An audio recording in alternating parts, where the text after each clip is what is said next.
Pleasant good evening to you on this Friday night, the last regular season Friday night of the CIML season here. It's the Ankeny Hawk and the number 1 Johnston Dragons from Ankeny High School. Hello, everybody. Paul Yeager, Jared Haxton with you, getting you ready for tip-off here in just a couple of minutes. Jared, this Johnston team's been on the road. They were at Centennial Tuesday night, went to Makokata last night. They're here tonight. Monday, they go to Iowa City West. That's a lot of bus miles for this squad. The parents. They've been on the road a whole lot. I think the last home game was Waukee Northwest, like in the middle of January at some point in time. Coach Gillick told me about 20 minutes ago, we've had 9 of 10 games on the road to end the year. So lots of travel for the Dragons, but they're handling it well so far, and hopefully they can. They want to keep it up. Yeah, so. and the road's been good to them. The road's been good to the Dragons. They've won 72 straight, going for 73 tonight. It's the easy talking point of this squad. Jenica Lewis is doing Jenica Lewis things. Tuesday night when we saw her at Centennial, she didn't score in the first quarter. She's held scoreless. Pops off and finishes, I think it was 26. Yes. And she had 27 last night. Yes. She's playing in 2026, she's playing at a different level. She's probably, like you mentioned, she's probably averaging in 2026. She's probably averaging 25 plus per game. Mm-hmm. She's doing exactly what the Dragons need her to do, night in, night out. Obviously, a slow start on Tuesday night, but she'll be there and she'll provide the points that they need. And Ankeny's hoping tonight that maybe those legs are getting a little tired after being on the road and being on the bus. It's senior night for the Ankeny Hawks. This is a game that was rescheduled from a couple of weeks ago when we were so cold we couldn't do anything but leave our houses. So Kyla Schapfeld, Allison Hawkins, Jayla Williams, Ainsley Keene, and Reagan Baldwin will all get the start tonight. For Coach Nate Tilby, they are in a tough stretch. The 3 of their last 4 are in the top 3 rated in the state. Nothing easy about playing Johnston tonight, but it's going to start with Ankeny's great player and all-time leading scorer in Jayla Williams. She's headed to Creighton. She's had big nights. They need her to have a huge night tonight. How's she doing? She's an outstanding player. I mean, the game between Ankeny and Johnston back in late 2025 was a super close game in the first half between these two teams. Ankeny gave Johnston all that they wanted in that game, and then I believe, if I'm looking at things, I think it was a 5-point game between Ankeny and Waukee Northwest on Tuesday night. It was. So they hung with Waukee Northwest for the first half before things obviously did not go the way they wanted it to go in the second half at Waukee Northwest on Tuesday night. So Williams has been, she scored 33 against Clear Lake. It's going to be hard to score tonight, but there's always that coaching strategy. Let the player get their points and we'll worry about the others. And some teams have done that tonight. But Jayla Williams has been on the top of everybody's scouting report, including Coach Gillick. That's what he told us earlier today. So when you look at a team like this, Jared, when you have the 2 stars, the 2 A's for each team, what's the rest of the team have to do on either side of the court? They have to fill the roles that the coaches ask them to do. So, run the offenses, play defense, fill lanes, make the cuts, do the things that they're asked to in the scouting report. Score points, get rebounds, chase down loose balls, and hype up your teammate. Yep, and be there when you're supposed to. Speaking of hyping up your teammate, we've shut off the lights here. It's going to be the introductions for both of these players. It's hard to look out on the west side of the gym here and look at those windows. Still have daylight kind of peeking in as we are getting longer and longer daylight, which means the season's getting shorter and shorter. We go to tournament play next week. The smaller classes and the girls have already started. The big classes will be going a week next week already. The last game that you can play for 5A is Monday night. Johnston will play against Iowa City West. Ankeny, this is it. This is their regular season game. They already know who they are going – well, they don't know who they're going to play. They know they get a first-round bye, and they will have a winner of a game on the other side of the state. In fact, all of Ankeny's postseason is either in Council Bluffs or Sioux City. They have nobody from the Des Moines metro area as they look to get back to the state tournament for the first time since the 2 schools split. But we're going to go courtside now, meet the 2 teams, get you ready for tip-off in the national anthem here on CISN and the Ankeny Activities Network on this Friday night regular season finale. Welcome, ladies and gentlemen, boys and girls, welcome all to tonight's varsity girls basketball game featuring the Johnston Dragons. Taking on your Ankeny Hawkettes.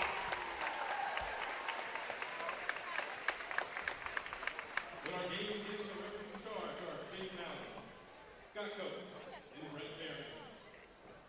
The Dragons are led by head coach Chad Gillett, assistant coaches Stephen Malini, Brad Buchanan, Bart Smith, Christina Wolford, and Valerie Bernard. Starting lineup for the Dragons. 5'11" senior number 10, Jessica Lewis. 5'9" junior number 14, Arnie Phillips. 5'9" junior number 20, Dea Phillips. 5'11" sophomore number 22, Kelly Hall. 5'7" senior number 23, Jalea Kenneth. The Hawkettes are led by head coach Nathan Toby, assistant coaches Gary Bergwell, Cody King, Chava Hide, and Peyton Fay. And now, Hawkettes, get on your feet, get loud, it's time! Starting lineup for the Hawkettes. 5'8" senior number 4, Tyler Johnston.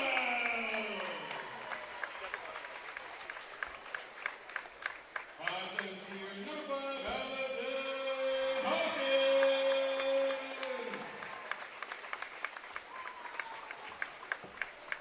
5'9" senior number 22, Jayla Williams.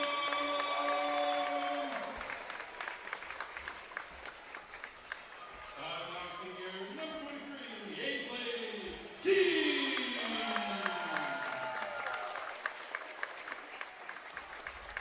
5'11" senior number 21, Reagan Baldwin.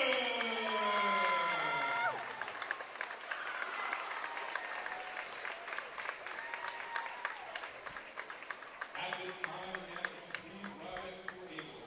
Singing of the national anthem, 4-5, the 6th and 7th. More Iowans drive Chevy than any other brand, and nearly 25% of the new Chevrolets sold last year came from the Carl Auto Group. Since 1978, we've exceeded expectations with an unbeatable selection and hard work that makes us your dealer for life. Come see why Iowans trust Carl Chevrolet with locations in Ankeny, Stewart, and Webster City. Your dealer for life, it's the Carl way. My dad always said, if you take care of people, everything else takes care of itself. That promise has guided us since 1978.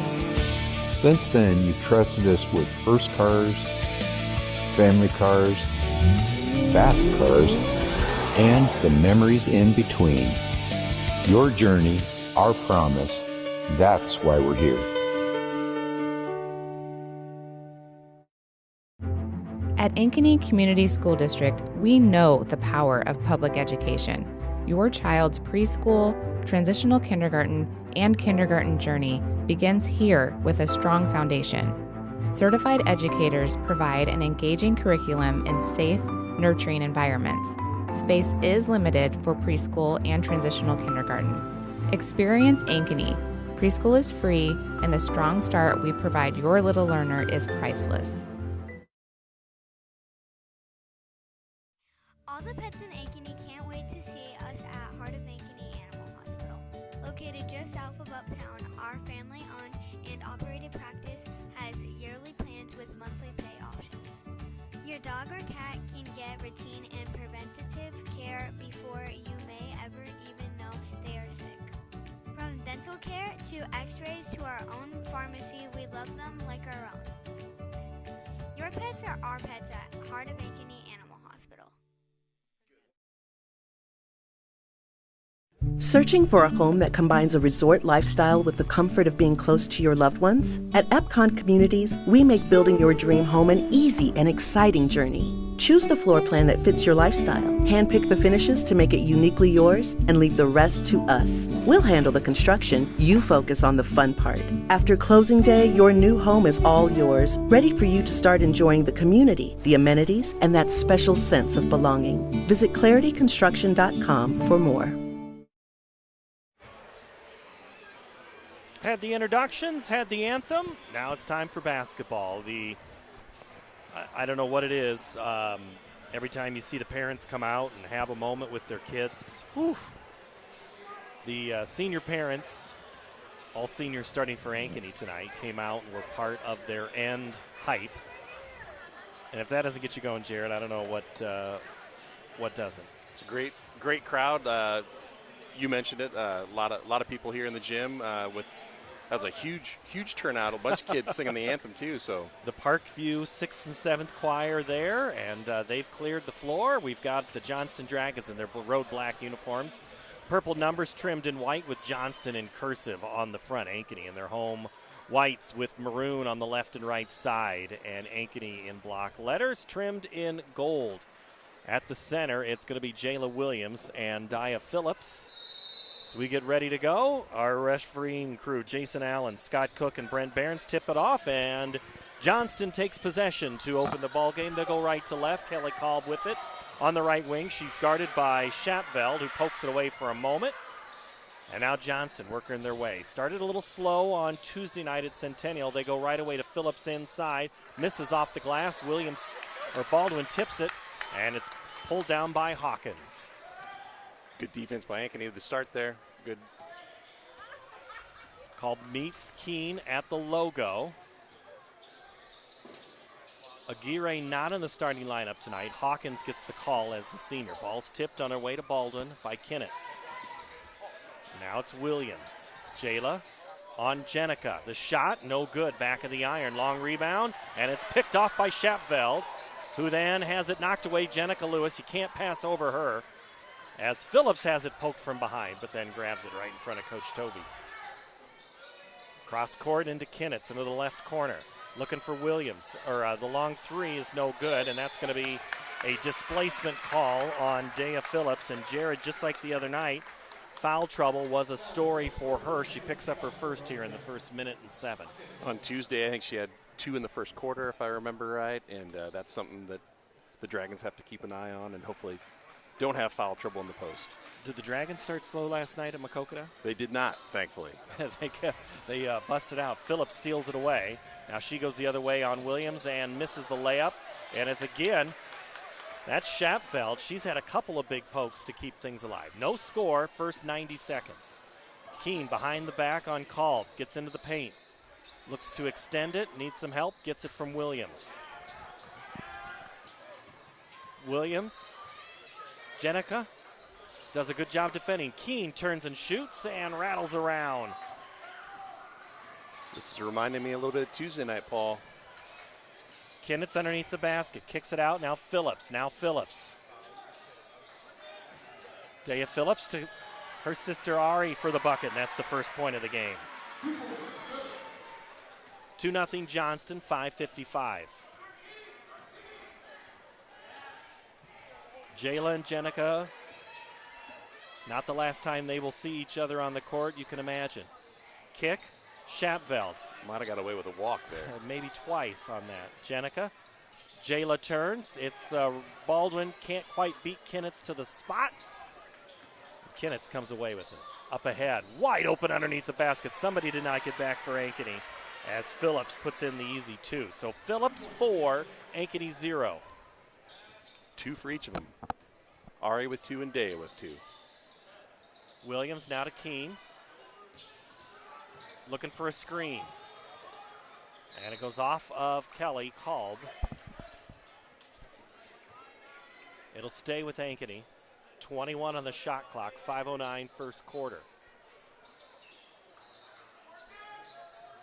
Keene from the S of Ankeny needs to get it in and does on 4 3/4, and she throws it right into a jumping Jenica Lewis.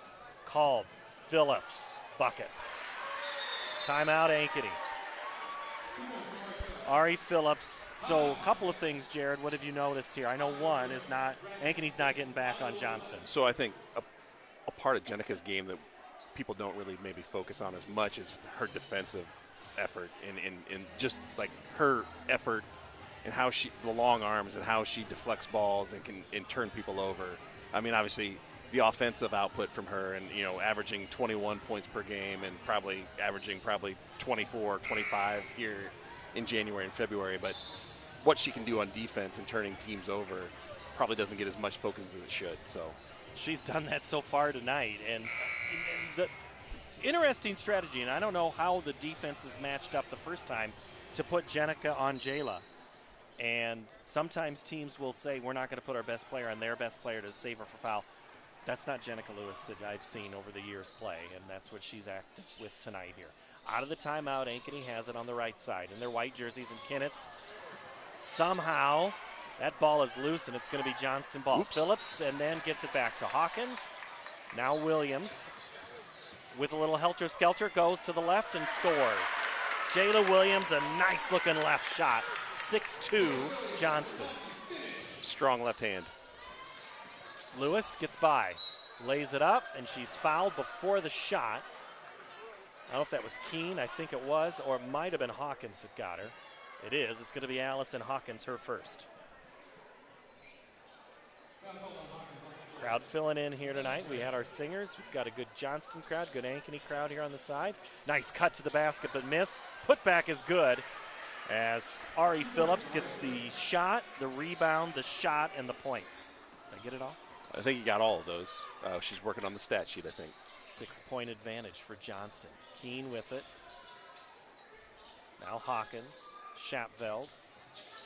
Keene, left alone three. Called, didn't get out there, but the shot goes back Baldwin. She catches, shoots, and scores. Reagan Baldwin rains a three. First three of the game for either team. Kinnitz from the left wing. Dribbles back up to the top. Looks for Jenica Lewis, who cuts. Off the screen, give and go. Phillips catches, shoots, and she'll get a pair. Play was there, and so was the defense that time, but Hawkins, I think, is going to get whistled for her the foul. second. So Hawkins, the senior, picks up her second foul. 3:39 to play in the quarter. 8-5 Johnston. At the line, Ari Phillips, the junior, averages 9. She already has 6 points. Into the ball game. First two off the bench, Andernock and Dixon. Going to the bench, Phillips and Kinnitz. And that's Dea Phillips. Ari Phillips misses them both. Put a note on that. Into the corner, Baldwin. In front of the Johnston bench. Comes back up top. Wide open paint. Johnston's conceding that, but they're playing great stick-on defense so far.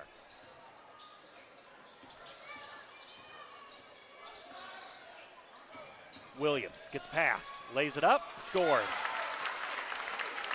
Jayla with 4 points so far, and Ankeny's within a point. Kolb, catch, shoot, three, rolls around and good. Just like that, Johnston answers and opens back up to a 4-point advantage. That last possession for Ankeny, they kind of caught Johnston in a switch, and Jayla took it to the hole. Jayla goes, gets her own board, puts it back up. Soft touch. 6 now for Jayla. Williams back within 2. Phillips, Lewis got behind the defense and just went right to work. Great, almost picket fence-like play. Great pass, great assist. Lewis her first 2, sorry. Yep, you're good.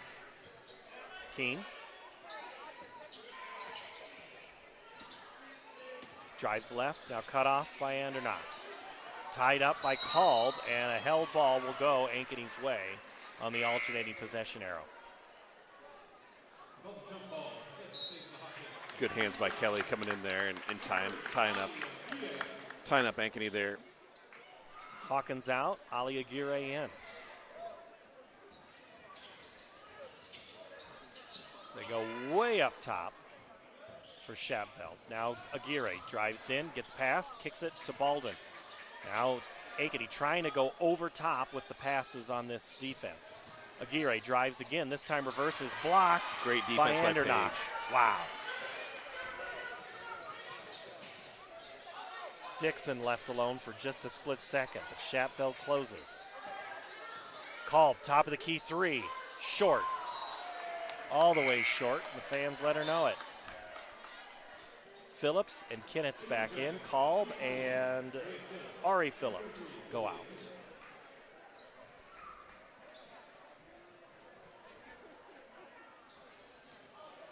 Big night here. We've got unified basketball at half of this game. Senior night between the two. Wrestling recognition at halftime of the boys. Jayla Williams drives and misses. Dixon fights for the board, and it's going to be, is that a foul? That's a foul. I think on Baldwin they whistle for the personal, right? Yep. It's a third team foul for Ankeny. Here with 1:28 to go in the quarter.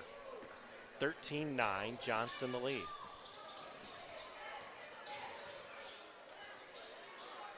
The give. Kinnitz cut off. Oh, man. Nice cut. All night long that has been there. Andernock almost too easy. Nice backdoor cut there by Page. Little give and go. Gonna need some SAG help to stop that. Williams, now Shabfeld. Aguirre, left wing, drives in, tries to find something, has it force passed out, is contested by Kinnitz.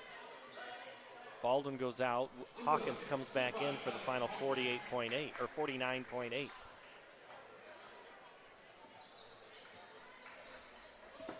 Keen to inbound in front of the bench.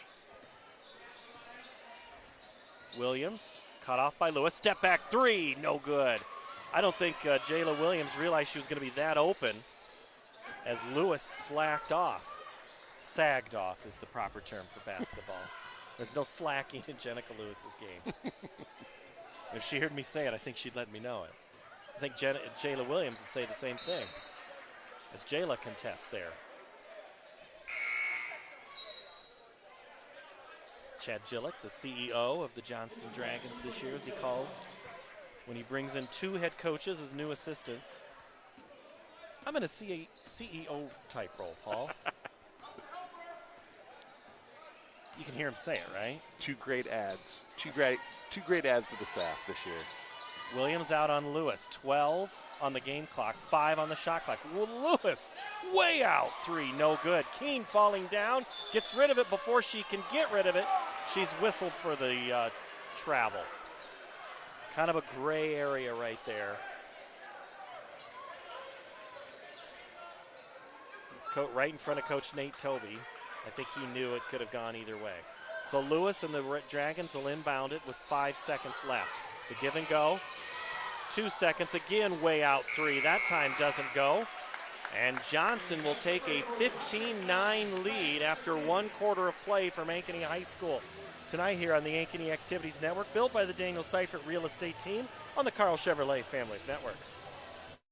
My real estate team knows that sports and extracurricular activities contribute to a well-rounded education. As an Ankeny mom, I have seen how important they are for success in school and beyond. I've been helping families here for over 20 years as a realtor, and I know that our schools and community activities are second to none. That's why people love to call Ankeny home, and that's why I am a supporter. If I can help you or anyone you know find the perfect home in Ankeny or the Metro, let's talk. And now it's time to cheer on our kids.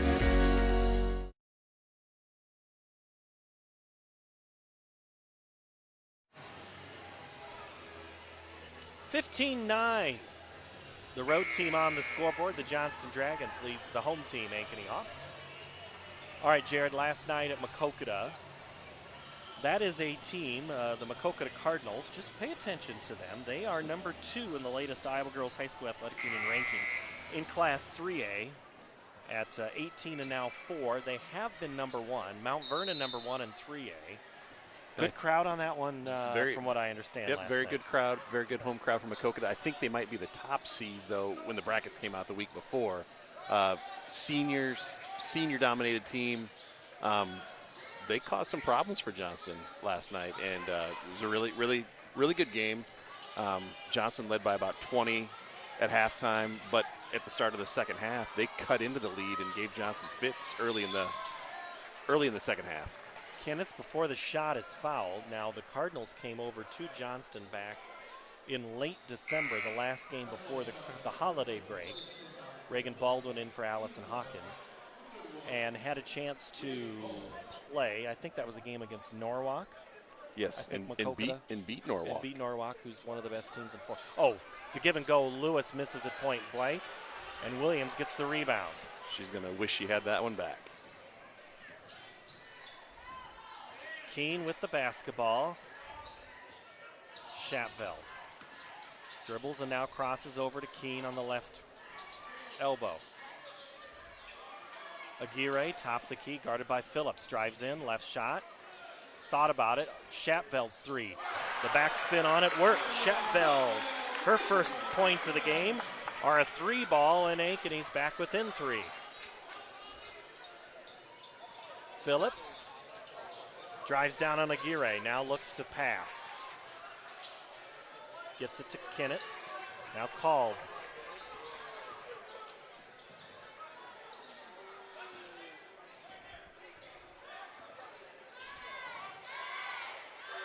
Phillips, tough shot from the left side, and that near whole possession, Lewis was down there just by herself on the post, not out on the wing.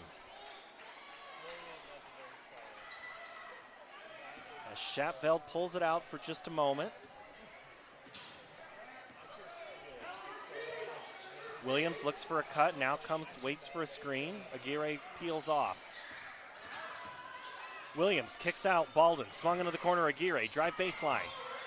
For a cutting Keene, fade away in the lane, no good. Called the rebound. Almost got the layup they were looking for on that, though. Called cut off by Schapveld. Now pulls up her dribble. Kinnitz comes up to the rescue. Lewis, oh, needed some help. And Ankeny's done a switch there that prevented that play from going as planned. Called, step back, now drives. Lewis, catch, shoot, three, good.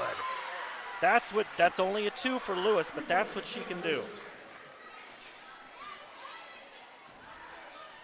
Jenica now with 4 of her team's 17 points. They lead Ankeny by 5, 5:18 to play in the half. Aguirre, guarded by Phillips. Into the paint. Tries to do the Euro step, can't get through, and eventually we're going to have is it a 3-second violation? Yep.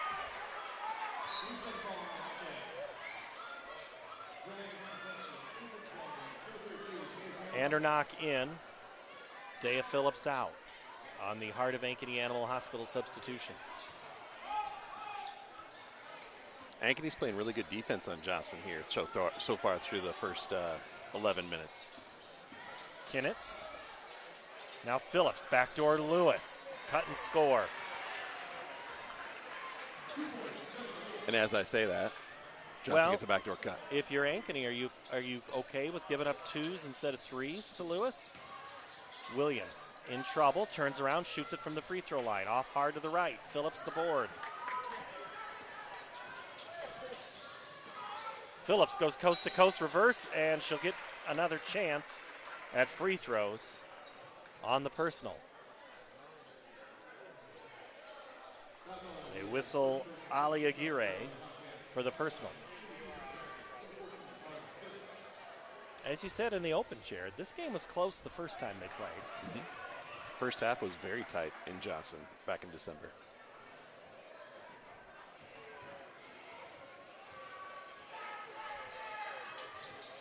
Phillips goes 0-0 again, and that's going to be a foul on Kolb. You can't call it over the back. That's displacement. Displacement is the official terminology? It is. Okay. I think that would be a better cheer. You know, they say over the back, and I just say, I think the kids should say, that's displacement. Clap, clap, clap, clap, clap. That's displacement. See, I think State tournament. I've Work heard, on that. I have heard all the cheers over the years. Some good, some really good, and some bad. Ari's 0 for 4 at the free throw line, right? Wide open underneath. Williams catches and misses. She'll want that one. Kennett's eyes up. Gets past Baldwin. Pulls up for the 6-footer. No good. And Aguirre clears.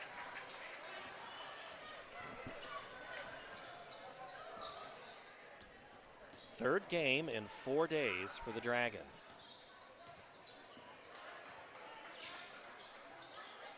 Schapfeld with it. Now has Kenneth jump out on her. Now drives. Aguirre left alone in the corner. 3, no good. Kelly Kalb tips it and then corrals it. Lewis was open for a moment, but Kelly didn't see her. Phillips drives in. She was going to pass the whole way, but before that can go out, Schapfeld grabs her and holds her. That's a personal. Third team foul. Hawkins in, Schapfeld out. 3:17 here in the quarter. Number 2. Johnston 19, Ankeny 12. Andernock, and we're going to have an offensive foul. It's going to be on Phillips. Ari Phillips picks up the personal.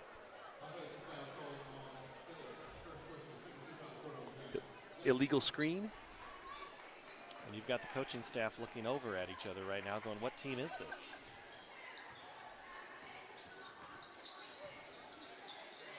Into the corner, Keene. That pass is tipped. Phillips up ahead.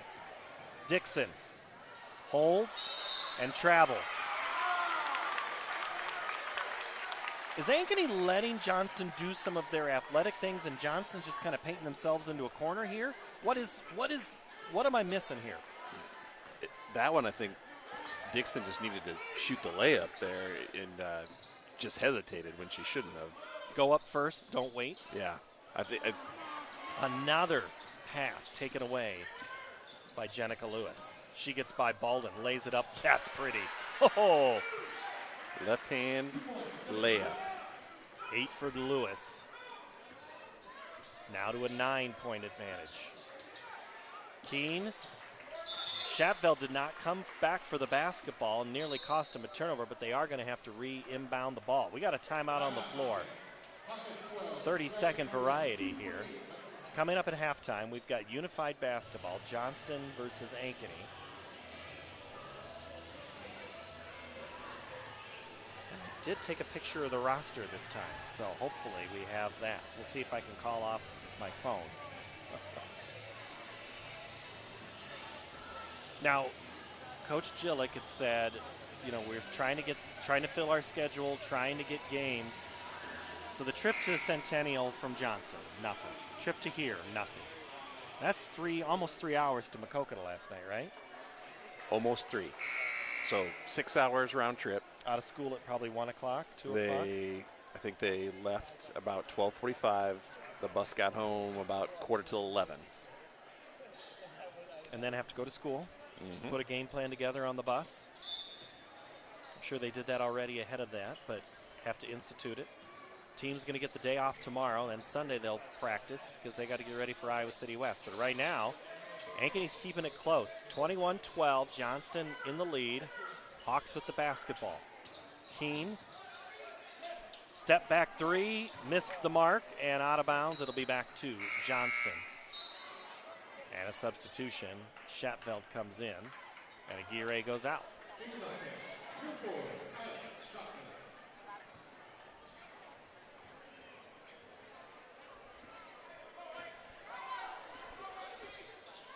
Two minutes to play in the half.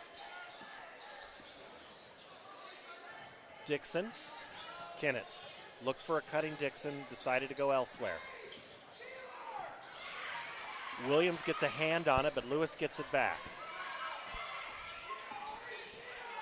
Lewis Deep three, no good. Williams tips it. That might be off Johnston. It is.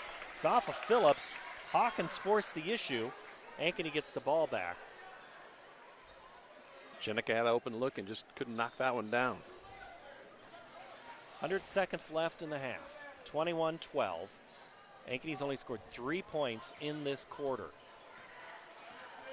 Johnston's only scored 6, so it's not like they're busting off the gym either. Baldwin thought about it. Kinnitz crashed on her in a hurry.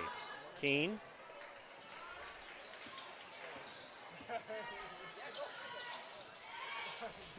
Hawkins. Williams takes the ball in her hand, lays it up on the runner. No good. Tipped, and Phillips gets the board back. Behind the back, Lewis. Drives, backdoor Andernock. Gets the bucket, the shot off, but can't get it to fall. And it's a held, no. Andernock, before she can get rid of it, she's fouled. And that's going to be on Schatveld. I see my fingers. And that's Schatveld's third personal foul. She's been great defensively tonight. In fact, she's their only offense in the second quarter. I don't know how Paige dug that one out of there. It looked like it was Paige against about three Ankeny players. And Paige Andernock tried to get it to Jenica Lewis. It went off of Lewis's fingertips, out of bounds. It'll be Ankeny ball. 49 seconds in the half. 35 fresh shot clock for the Hawks. Kind of forced that one in. Williams, a little strong, tried to get her own board and play a little street ball there where you throw it up off the board, get your own board, but it didn't work. Oh, Lewis, back door, fade, pump, miss, coming.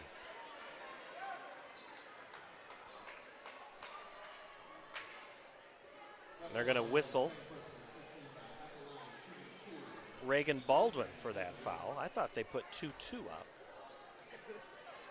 Did you see? I thought it was Baldwin. It was? Okay.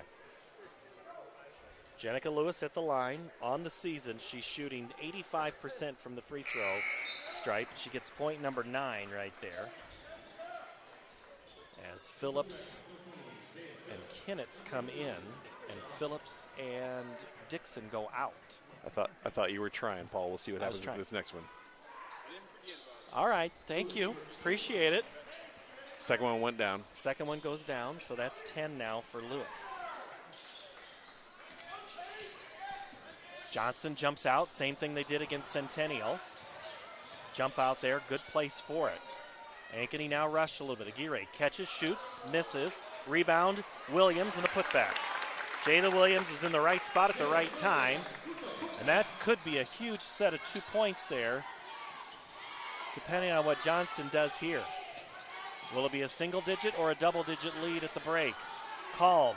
4 seconds. 3. Williams steals it away. 2 seconds. Williams at the buzzer. Count it.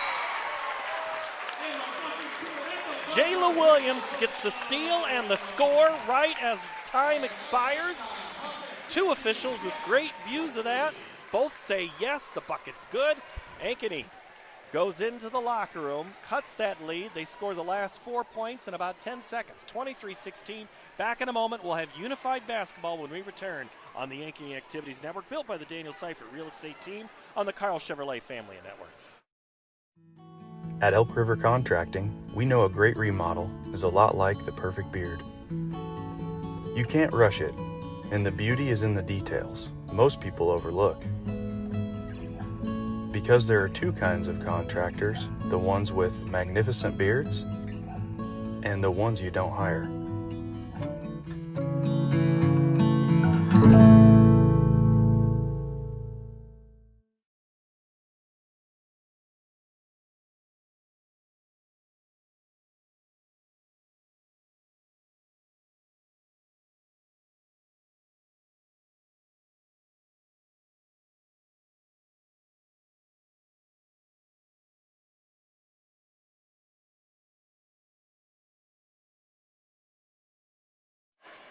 And we're back. Sorry about that. Got to see some of the action here. All right, Jared, you keep an eye on Johnston. I'm going to try to get Ankeny here. Okay. And the bucket for Ankeny United. 21. First one doesn't have a number. Okay.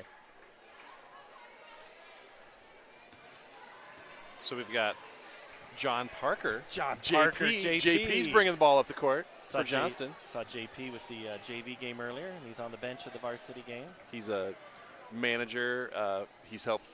JP for 3. Just missed. Steal, or on the rebound for Ankeny. And it's number 11, no good. Rebound, Bree Christensen. Now we got 21 again, so I'm sorry. I've got a lot of numbers. I don't have many of the names that match up here. Maybe I'll get a little assistance. Johnston with the rebound. Wyatt Garza for Johnston with the rebound.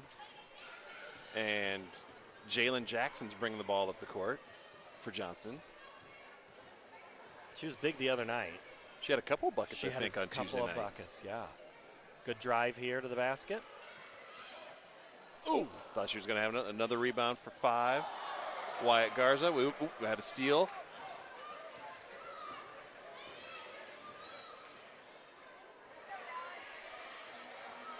Oh, nice bucket. That's Davis. Davis Aid. Big shot. Davis takes his bow in front of the student section, and he's still running. Number 6, Katie Gray, is bringing the ball up the court for Johnston. Ankeny puts a little high on the defense. Oh. Just missed the shot. Oh, great pass. Did you see that pass, Paul? Nice. 21-11. Anna Bacon a score for number 11.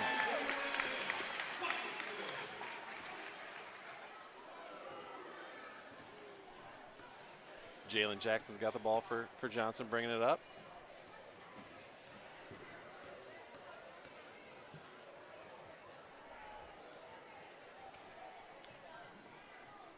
And I want to point out one thing here. Let me. Certainly.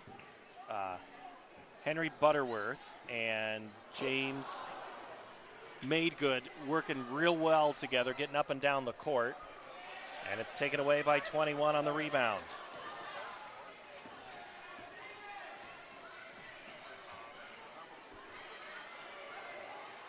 Davis! I thought that was his spot. So it's Bree, Ellie, Abraham, and Winner. So we think Winner is 21. And that might be Ellie. So I have a look at the line changes here. Here we go. We're going to get this squared away. Who's this for? Let's see. Is this 7? 7. Yep. So Aaron Sutherland bringing the ball up the court for Johnston.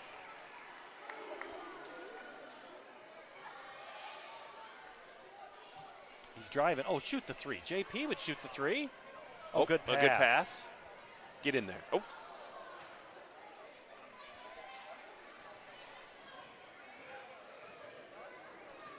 Ellie Van Horn has come in to help. Davis is open. And it's going to be a bucket by Ellie.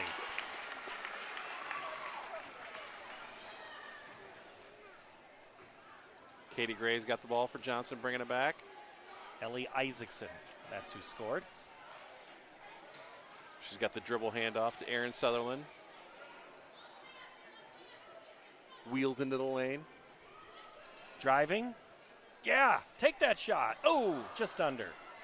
Gonna go again. Just miss. Maybe one more try.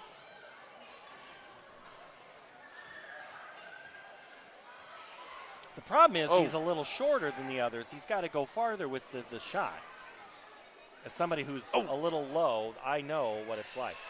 All right, Ankeny gets the board. Ellie Van Horn. Fast break. Now it's Ellie Isaacson. Davis. He's on fire with good-looking shots tonight. Chasing it down is Ellie. Ooh, the defense. Yeah, good from jump Jalen. out defense. Nice Whoa. bucket, Ellie. Ellie Isaacson.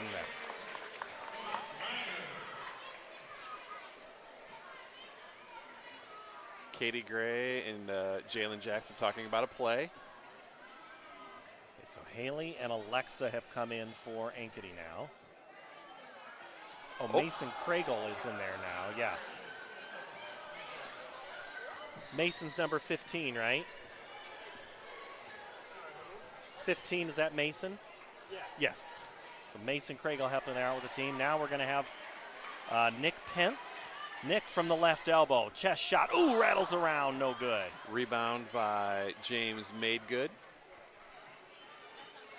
And now, oh, is this Katie? This is Katie. Yes, this is Katie. Katie had a good drive earlier. Takes control. Puts the ball on the floor. Katie finds her spot. She's open in the lane. Over Mason. Bucket good.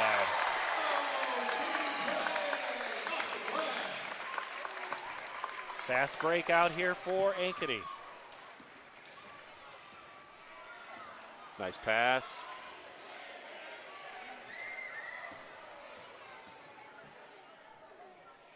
I think that's Ellie Isaacson again. Now Mason kicks it off left side. Nick Pence. Nick doesn't want it. Ellie will take it and make it. Good assist.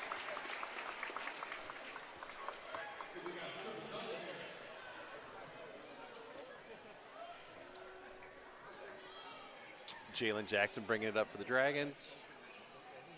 She moves into the paint, looking for an opening, directing traffic. Totally directing traffic. That's good leadership right there. Yes, yes, yes. Yes. Excellent shot. Look good coming off the fingertips.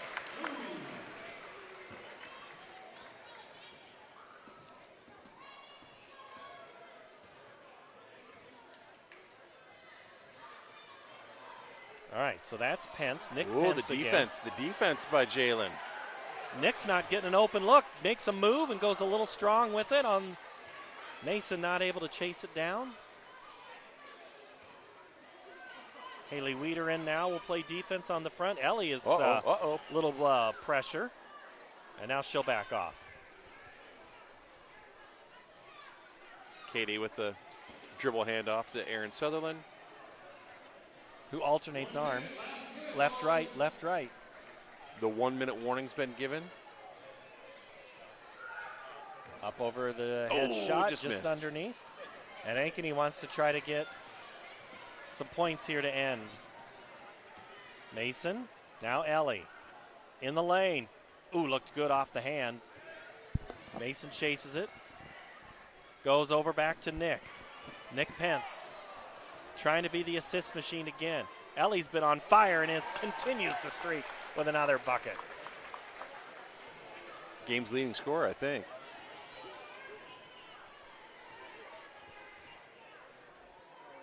Jalen Jackson bringing it up. Could be the last possession of the game.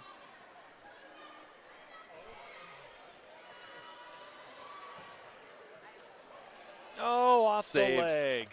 Saved by Wyatt. Saved by Wyatt again. Oh.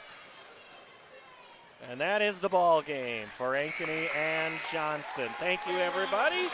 Back in a moment here on the Ankeny Activities Network, built by the Daniel Seifert Real Estate Team on the Carl Chevrolet family of networks. What if you could create memories that would last a lifetime? That would be pretty cool. Well, now you can.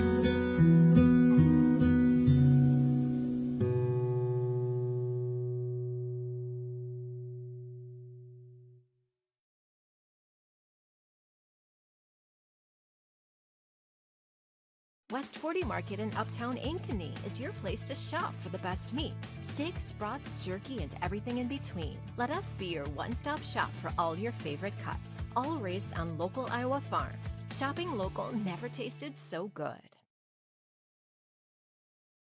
More Iowans drive Chevy than any other brand, and nearly 25% of the new Chevrolets sold last year came from the Carl Auto Group. Since 1978, we've exceeded expectations with an unbeatable selection and hard work that makes us your dealer for life. Come see why Iowans trust Carl Chevrolet with locations in Ankeny, Stewart, and Webster City. Your dealer for life. It's the Caraway. My dad always said, if you take care of people, everything else takes care of itself. That promise has guided us since 1978.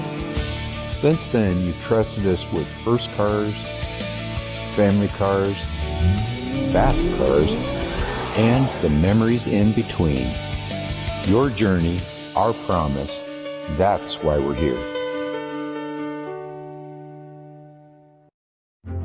At Ankeny Community School District, we know the power of public education. Your child's preschool, transitional kindergarten, and kindergarten journey begins here with a strong foundation. Certified educators provide an engaging curriculum in safe, nurturing environments. Space is limited for preschool and transitional kindergarten. Experience Ankeny. Preschool is free, and the strong start we provide your little learner is priceless. All the pets in Ankeny can't wait to see us at Heart of Ankeny Animal Hospital. Located just south of Uptown, our family-owned and operated practice has yearly plans with monthly pay options. Your dog or cat can get routine and preventative care before you may ever even know they are sick. From dental care to x-rays to our own pharmacy, we love them like our own. Your pets are our pets at Heart of Ankeny Animal Hospital. Searching for a home that combines a resort lifestyle with the comfort of being close to your loved ones? At Epcon Communities, we make building your dream home an easy and exciting journey. Choose the floor plan that fits your lifestyle, handpick the finishes to make it uniquely yours, and leave the rest to us. We'll handle the construction, you focus on the fun part. After closing day, your new home is all yours, ready for you to start enjoying the community, the amenities, and that special sense of belonging. Visit clarityconstruction.com for more. West 40 Market in Uptown Ankeny is your place to shop for the best meats, steaks, brats, jerky, and everything in between. Let us be your one-stop shop for all your favorite cuts, all raised on local Iowa farms. Shopping local never tasted so good.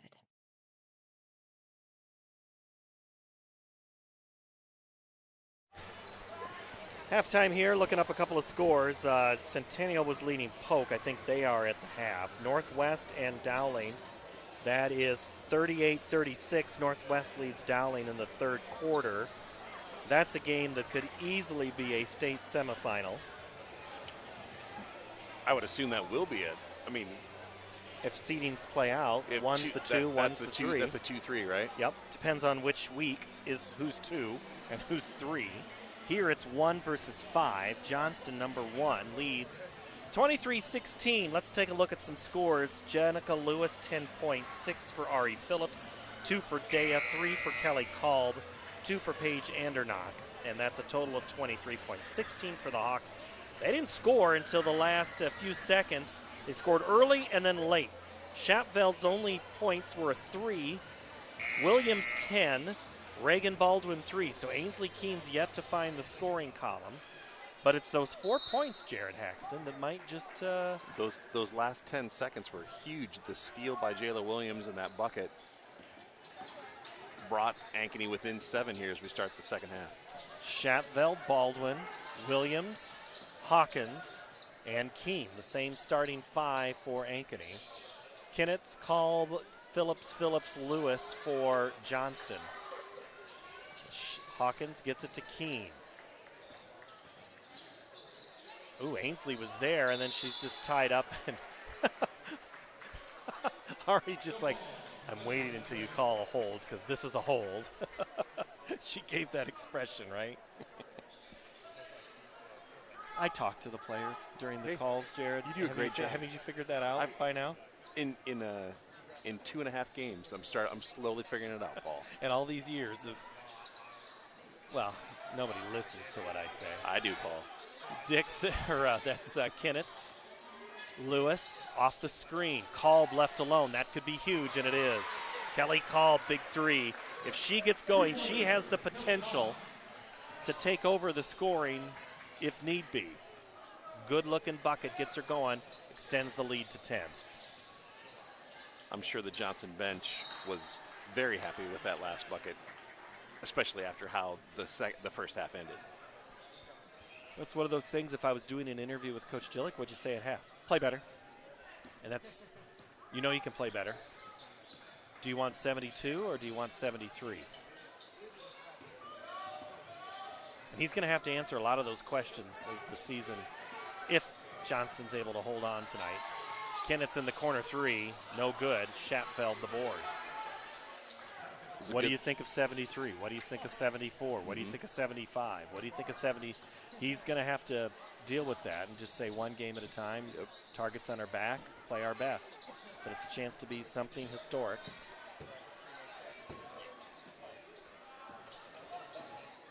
Keene gets a screen, but doesn't get much more than that. Good defense. And now it's Kelly Kolb guarding Jayla Williams. Into the corner. Baldwin left alone three. Front iron, no good. Phillips the board. It was a good look for Baldwin. It just didn't go down. Kinnitz underneath. Catch, shoot, score. Her first bucket of the night. Looked easy there. Again, back behind the defense. Yep. Williams. Keene gets a little shove. Keeps it. They are all on Keene tonight. Lewis just steps in front of the telegraphed pass. Comes down, shoots the three, misses the three, follows her shot. Kolb tipped it, but it's going to be off of Johnston. Go back to Ankeny. Aguirre in, Schapfeld out. 5:25, timeout on the floor, Ankeny Hawks. Full timeout at the third quarter mark here on the Ankeny Activities Network, built by the Daniel Seifert Real Estate Team on the Carl Chevrolet family of networks. My real estate team knows that sports and extracurricular activities contribute to a well-rounded education. As an Ankeny mom, I have seen how important they are for success in school and beyond. I've been helping families here for over 20 years as a realtor, and I know that our schools and community activities are second to none. That's why people love to call Ankeny home, and that's why I am a supporter. If I can help you or anyone you know find the perfect home in Ankeny or the Metro, let's talk. And now it's time to cheer on our kids.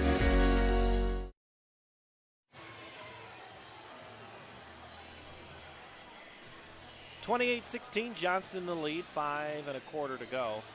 Third quarter, he's Jared Haxton, I'm Paul Yeager. Friday Night Hoops, show choir tomorrow for both Ankeny and Johnston. Where's Ankeny will be at North Polk, Johnston will be at Urbandale. See, I don't just know basketball. Multi-talented. And that season's getting close to the end. Who's all at North Polk with Ankeny tomorrow? It's a very good question. It's either Valley or Dowling, I think, is there. And that's about it. Haven't done my scouting on that one yet. Johnston's turning up the defensive pressure here. A full court press. Williams gets it in. And now she's got to try to dribble through. She gets it into the corner for Baldwin, just too led, and it goes into the parted cheerleaders. And it's a turnover. You kind of wondered at what point was Johnston going to turn this, flip this switch, call this play, throw that card, whatever you want to say. It's working. Turnover Ankeny. Phillips down on Aguirre. Lewis, Williams still on Lewis.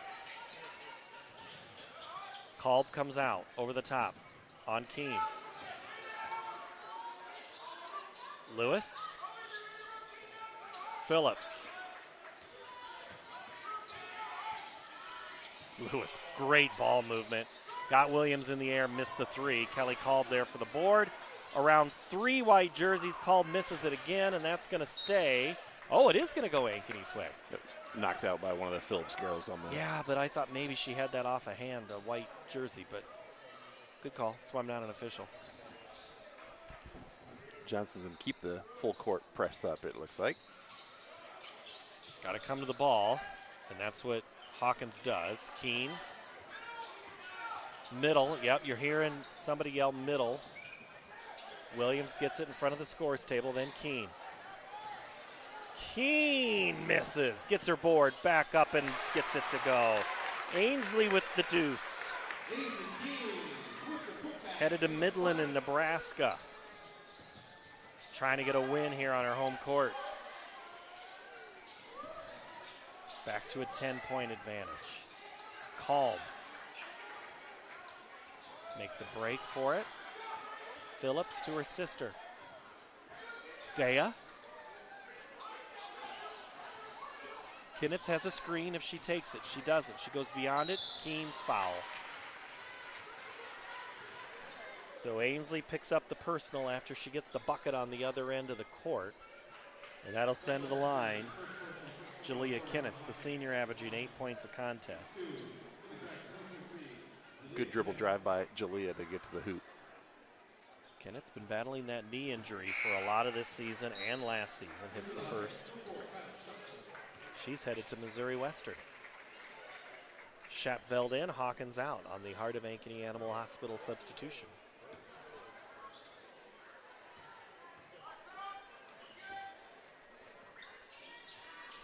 Kinnitz misses the back end of the two-shot attempts, and Keene gets the rebound. Ainsley, guarded by Kalb. Shapveld at the logo. Aguirre in front of coach. Tries to create, gets cut off.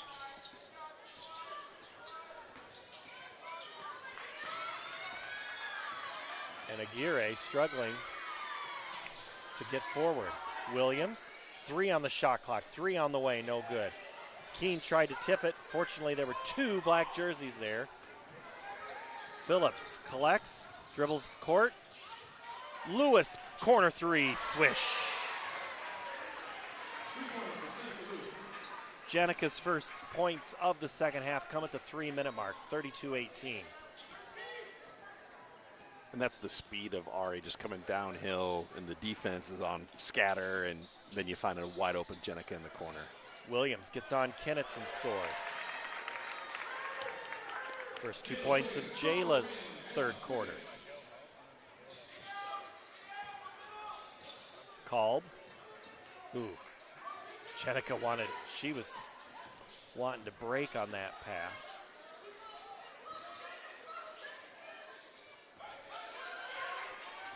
Oh, Kalb with the left-hand layup. Great passing interior. Not much easier than that. What does that make the extra pass? Yep, Dea with a touch pass to Kelly for an easy 2 in the paint. Shapveld. Now Lewis jumps out on her into Aguirre, and she travels. And Dea with great post defense there on Aguirre. There you go. You got it. You got it for the boys' game too. So I got to practice. Got to get it right. Aguirre.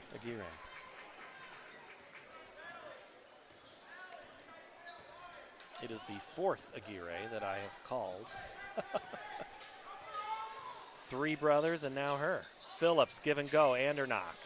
3 white jerseys collapse. Kinnitz, ball fake, wide open Dixon. Quick first step, and then the second one, she traveled. I thought maybe she traveled the first time. Drug that pivot foot just so much.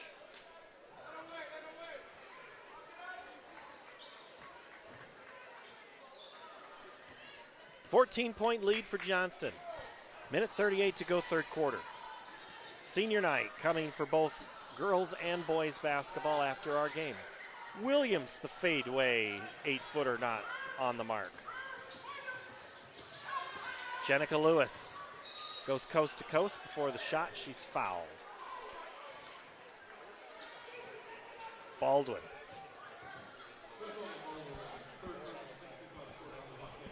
Ankeny doing a lot of reaching on defense tonight, right? Trying to poke things away. I'm not just dreaming. You're not dreaming. But there's a lot of speed in the black jerseys too, I think. Jenica Lewis hits the first. She's now with 14. Dave Phillips back in, Kinnitz, and Ari Phillips goes out. But credit to Ankeny. Johnston sitting at 35 points with a minute to go in the third quarter for a team that averages 70 points per game. So they're playing really good defense. Lewis doesn't miss at the free throw line. She hits a pair. 16-point advantage. Jayla Williams. Schapveld, now Hawkins. Keene, ball fake, and dribble. Nothing off the screen. Keene needs help. Finds a friend in Hawkins. Keene takes the ball. Aguirre kicks it back out. Right in the passing lane was Jenica Lewis. She goes coast left and misses the layup. Tip up Phillips. Tip drill put back in. Dea Phillips. A lot of credit on that bucket. Great hustle. Way to follow the play by Dea. Williams. Aguirre. Leaves it for Hawkins. Keene three. Rattles around, no good. Off her back foot, Dea Phillips. 12 seconds on the third quarter clock. Lewis pulls up her dribble. Dixon now called. 1 second on the shot. The clock, no good. 38-20. It's all Johnston in this third frame. Quarter number 4 when we return on the Ankeny Activities Network, which is built by the Daniel Seifert Real Estate Team on the Carl Chevrolet family of networks. We're here at US Cellular, Frost Days, where our customers get exclusive deals just for them. It's like we got our own special club. Should we show them?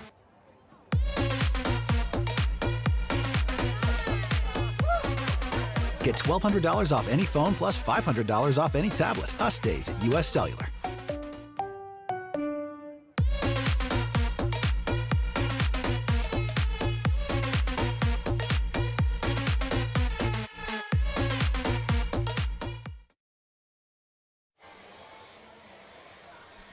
I think I'm going to make you say that again. So Ankeny's been playing really good defense through 3 quarters to hold Johnston to 38 points, a team that averages 70 points a game. But Johnston's defense tonight has been even better. Ankeny's at 20 points through 3 quarters. So, basically less than 7 points per quarter. Outstanding defense by the Dragons through 3 quarters as we enter the start of the fourth quarter here. One would assume if you've won 72 straight, it's all about offense. But you got to play defense too, right? Both are necessary, but the Dragons are getting it done on both ends of the court.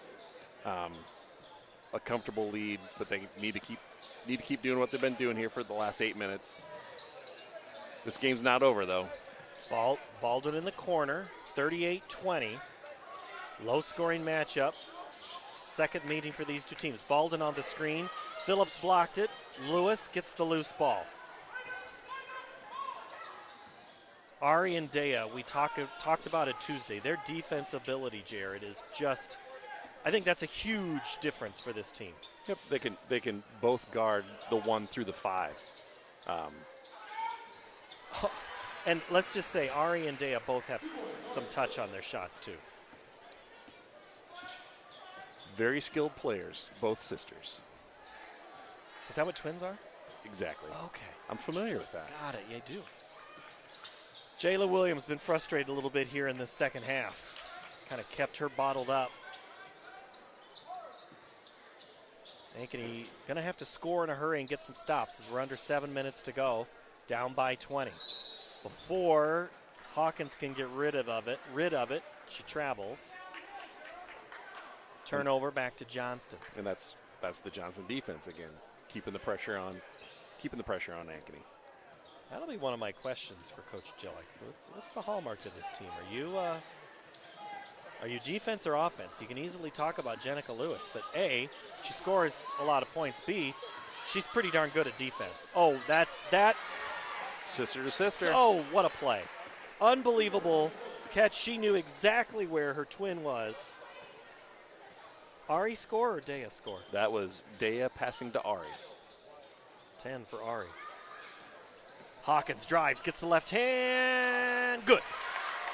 There you go, Allison Hawkins. First 2 points for you. Back to within 20. 6 minutes and 5 seconds to play. Williams pokes it away. Hawkins there to collect the work. And then Johnston jumps out on defense. Jayla Williams. Kyla Shatfeld, that's Allison Hawkins. Williams on call, goes baseline. And the runner goes. Great take. Great drive by Williams for that 2. 14 for the Creighton Blue Jay. Phillips leaves it for Kinnitz.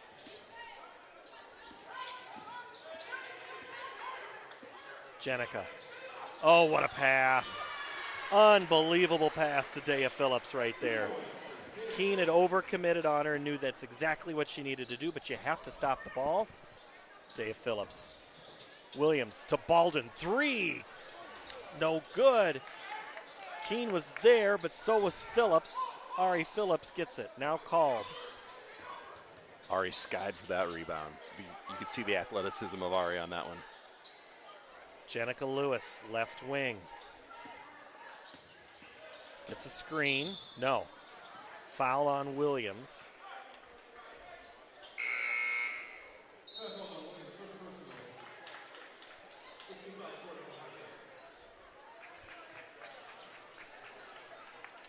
Aguirre back in. Shatfeld out for Ankeny. And Ari Phillips out. And Dixon came in. I was like, I don't see Andernock. It must have been Dixon. Yep. 3 from Kolb, short. Baldwin the rebound.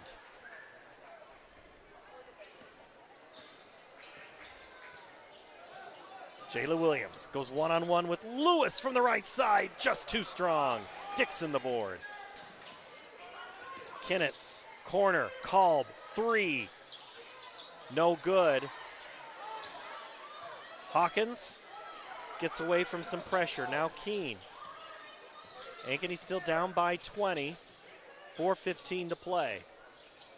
Hawkins loses it. Dixon collects it. Dixon to the right side. Rack and score. Dixon's first 2.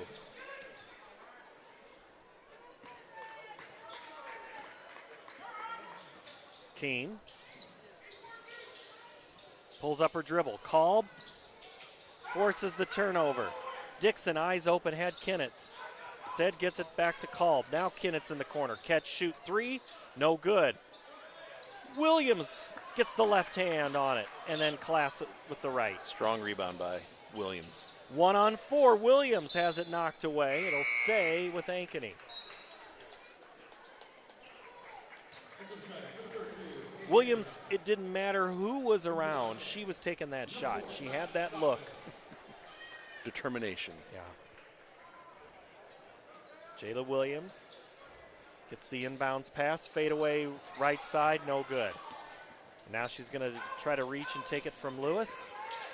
Lewis wide open. Dixon on the backside for 2. Another assist for Jenica. 48-24, 3:15 to play. Keene, the take. 15-footer flat-footed because she kind of got stuck, but good-looking shot, just misses. Up ahead, Andernock catches on the right block. Baldwin reaches in. Ball is loose. Keene grabs it, and it's a turnover. We're going to have a timeout, Ankeny. 2:52 to play in the contest. Johnston 48, Ankeny 24 on the Ankeny Activities Network, built by the Daniel Seifert Real Estate Team and the Carl Chevrolet family of networks.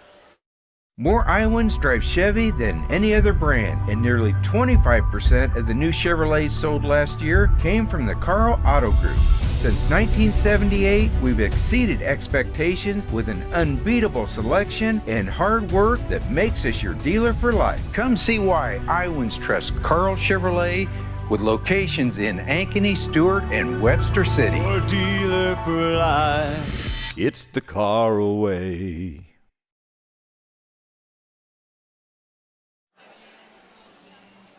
All right, go with me a little bit here. I'm going to just spitball for a minute, Jared Haxton. I'm looking at the latest rankings and the way the seedings are. Johnston 1, Northwest 2, Dowling 3, Cedar Falls, Ankeny, Cedar Rapids, Washington, Valley, and Iowa City West.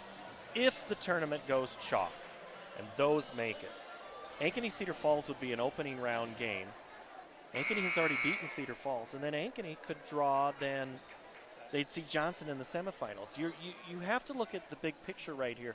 Ankeny's schedule has been a gauntlet. I mean, they have had to play Johnston, Dowling, and Northwest twice. 6 of their 7 losses have been to those teams. The other one, Dallas Center Grimes, who will likely make state and could actually be playing on the last day of the year if things go their way. One of the top teams in Class 4A. The number 2 in 4A. Keene, three-pointer, no good. She gets her own rebound, had it for a moment, but she had her feet on the line.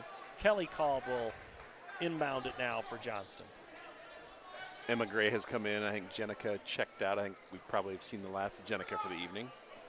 At the 2:30 mark, 48-24. Lewis has 15. That'll hurt her average. You know she's all about stats. I think she'll be okay. I think she'll be fine. Take away Williams by gets the Jayla. steal. Jayla coast to coast, lays it in. 16 for the senior.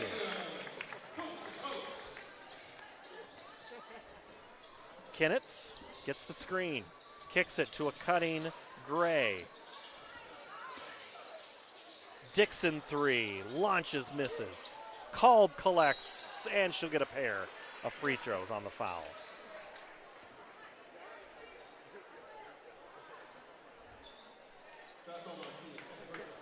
That's going to be on Ainsley Keene. Ainsley, don't call me Addie. Her mother looked at me a few times over the years. Don't, you Paul. Don't do that. Don't do that. Don't do that, Paul. Kolb, the sophomore, likely takes the reins as the leader of this squad next year, along with the Phillips, as the big offensive threat. But what we've seen tonight from Ari and Dea, they're going to score too. Johnston still focused on the 25-26 season. Jayla Williams 3 rattles around, no good, and Kolb the rebound. That was about halfway down before that came out, it looked like. Kolb loses the handle. And so now it's going to be Hawkins. Or I'm sorry, that's Schatveld. Now Williams. Now up to Hawkins. Baldwin launches the 3, misses. Schatveld fights for it. Williams collects, tries to find Keene. Williams cuts, and she's fouled by Andernock. And we're going to have a full Ankeny line change here after this first free throw. Let's see, that's Aguirre. I see Emma Worley. Looks like Callie Stull. And the first free throw is good for Williams right now with 17. So Hutchins is in there, and those seniors are going to get a hand. Let's listen in.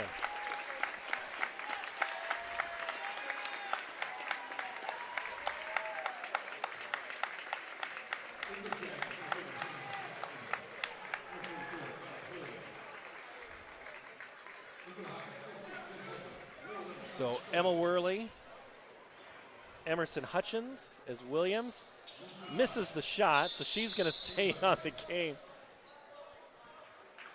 They're going to let her sub out. So now Emma Worley is in the game, as Jenna Hallbrook was already on the floor. Hutch and I still don't know who. Oh, that's Callie Stull. Yep.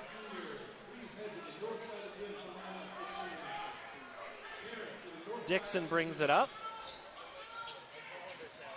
Hannah Haxton into the game as well. Or am I dreaming? Nope, you're correct. Kaya Hood's checked in for the Dragons as well. Tipped away, Hutchins collects. Stull, Aguirre. Nice move to the left side for Ali. Her first 2 points of the game as we're under a minute. That was impressive with the left hand, too. Dixon gets by, pulls up, poked away. Interior, Andernock, cut off by Aguirre. Now drives, jumps over the baseline, puts it up a little sloppily, but Hutchins grabs the loose board. And we're under 20 seconds to play. Aguirre now in the left wing. Step back, shoot the three, make the three. 5 fourth quarter points for Ali Aguirre, and we're at 10 seconds.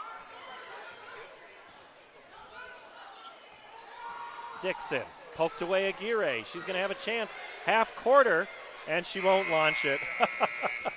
And Ankeny is going to go down tonight, and Johnston will win 50-32.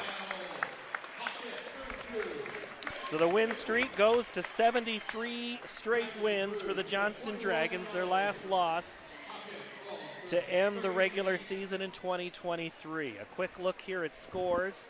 Jenica Lewis, 15 for the Dragons, 10 for Phillips, for Ari Phillips, 6 for Dea Phillips, 10 for Kelly Kalb, 3 for Kinnitz, 4 for Dixon, 2 Andernock, for a total of 50 points, 20 points below their season average. And for Ankeny, 3 for Shapfeld, 2 for Hawkins, Jayla Williams 17, Keene for 2, Ali Aguirre 5, and Reagan Baldwin 3. And that's how it ends. Ankeny falls to 13-7. They will play the winner of Sioux City North and Sioux City West. And then the winner of Sioux City East, Council Bluffs A. Blinken, plays the winner of that contest. Whereas for the Johnston Dragons, they play Monday night against Iowa City West, a team who could make state. Johnson would play the winner of Urbandale East, and then the winner of that game plays the winner of Indianola Ottumwa. There you go. You're set on 2 classes. You've got it just like that, Paul. Just like that. So for Ankeny, I mean, obviously, you mentioned it, the end of the season going through Waukee Northwest, Dowling, Johnston, but now, all right, the regular season's done, so now focus on the postseason. Win the regional semifinal. Win the regional final. Get yourself back to the Casey Center, right? You said, when's the last time that Ankeny's been? Prior to the split. So it was at least 2012, if not 2011. So since the split, the Hawks have not been Correct. to Wells Fargo, now the Casey Center. Correct, for the state girls' tournament. basketball program. So this would be huge. This is a huge opportunity for this girls' program to make it. Yep. And they're seeded to get there, and that's what they need to. That's what they need to focus on now going forward. Yep. All right, we're going to step away here for a couple of minutes. They're going to do their senior tributes, and we will be back here on the stream. We're going to leave the video up after a quick commercial for just a moment, and then you can watch the video, but we won't have the audio on. So actually, we're just going to leave it up here, and you can listen in.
More Iowans drive Chevy than any other brand, and nearly 25% of the new Chevrolets sold last year came from the Carl Auto Group.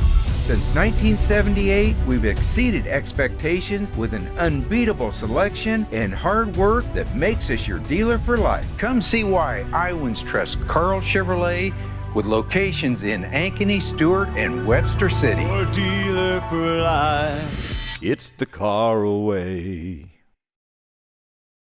My real estate team knows that sports and extracurricular activities contribute to a well-rounded education. As an Ankeny mom, I have seen how important they are for success in school and beyond. I've been helping families here for over 20 years as a realtor, and I know that our schools and community activities are second to none. That's why people love to call Ankeny home, and that's why I am a supporter. If I can help you or anyone you know find the perfect home in Ankeny or the Metro, let's talk. And now it's time to cheer on our kids.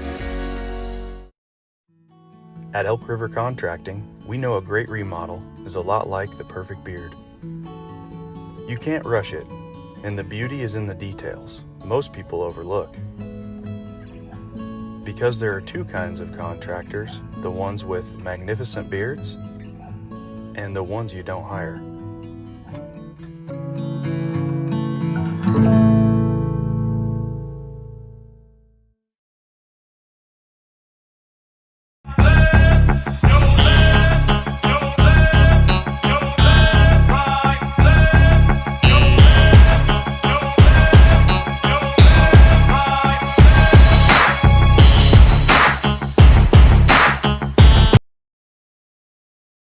We're here at US Cellular, Frost Days, where our customers get exclusive deals just for them. It's like we got our own special club. Should we show them?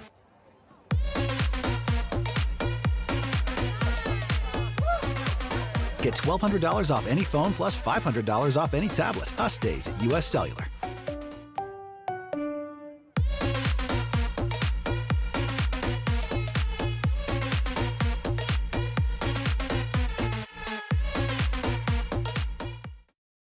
Phones were made to help us connect, yet somehow they've made us less connected.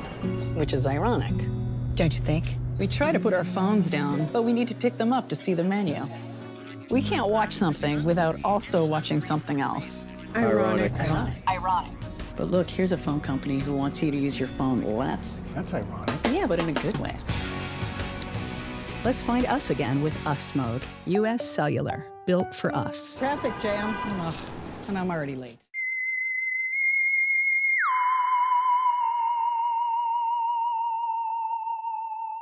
So when an athlete walks into Nick Jarash Fitness, the one thing we want them to know is that this is a phenomenal community. We have the best coaching. We have the best technology. We have the programming that can help them succeed. So whether it's trying to get on JV for the first time, going to that next level on varsity, going from a second string to an all-state player, we have the tools, we have the programming and the coaching in order to take each individual to their next level.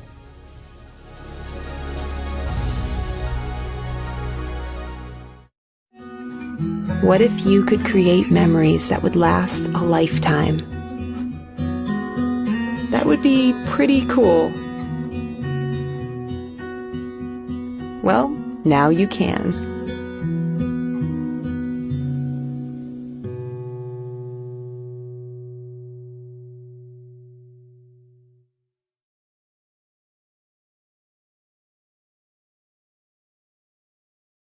West 40 Market in Uptown Ankeny is your place to shop for the best meats. Steaks, brats, jerky, and everything in between. Let us be your one-stop shop for all your favorite cuts. All raised on local Iowa farms. Shopping local never tasted so good.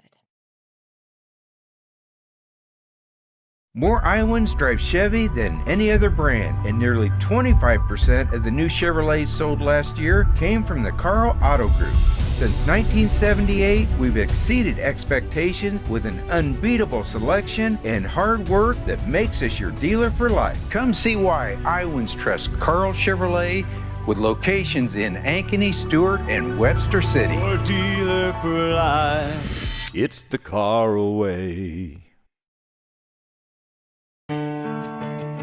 My dad always said, if you take care of people, everything else takes care of itself. That promise has guided us since 1978. Since then, you've trusted us with first cars, family cars, fast cars, and the memories in between. Your journey, our promise, that's why we're here. At Ankeny Community School District, we know the power of public education. Your child's preschool, transitional kindergarten, and kindergarten journey begins here with a strong foundation. Certified educators provide an engaging curriculum in safe, nurturing environments. Space is limited for preschool and transitional kindergarten. Experience Ankeny.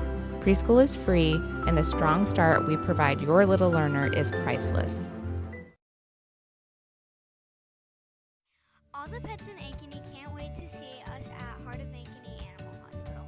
Located just south of Uptown, our family-owned and operated practice has yearly plans with monthly pay options. Your dog or cat can get routine and preventative care before you may ever even know they are sick. From dental care to x-rays to our own pharmacy, we love them like our own. Your pets are our pets at Heart of Ankeny Animal Hospital. Searching for a home that combines a resort lifestyle with the comfort of being close to your loved ones? At Epcon Communities, we make building your dream home an easy and exciting journey. Choose the floor plan that fits your lifestyle, handpick the finishes to make it uniquely yours, and leave the rest to us. We'll handle the construction, you focus on the fun part. After closing day, your new home is all yours, ready for you to start enjoying the community, the amenities, and that special sense of belonging. Visit clarityconstruction.com for more. My real estate team knows that sports and extracurricular activities contribute to a well-rounded education. As an Ankeny mom, I have seen how important they are for success in school and beyond. I've been helping families here for over 20 years as a realtor, and I know that our schools and community activities are second to none. That's why people love to call Ankeny home, and that's why I am a supporter. If I can help you or anyone you know find the perfect home in Ankeny or the Metro, let's talk. And now it's time to cheer on our kids. At Elk River Contracting, we know a great remodel is a lot like the perfect beard. You can't rush it, and the beauty is in the details most people overlook. Because there are two kinds of contractors, the ones with magnificent beards and the ones you don't hire.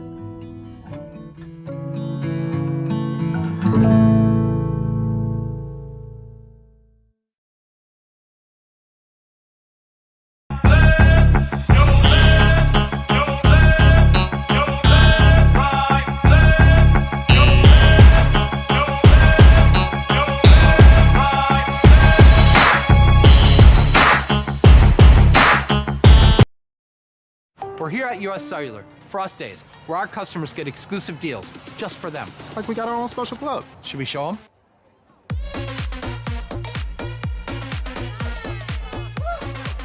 Get $1,200 off any phone plus $500 off any tablet. Us days at US Cellular.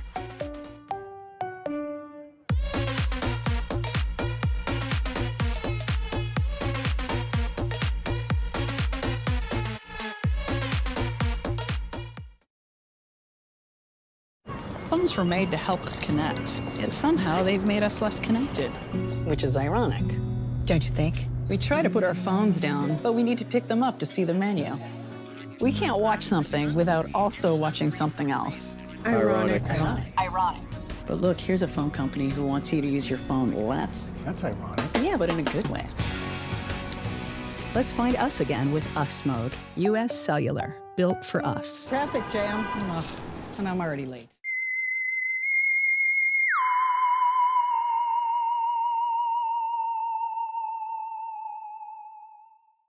So when an athlete walks into Nick Jarash Fitness, the one thing we want them to know is that this is a phenomenal community. We have the best coaching. We have the best technology.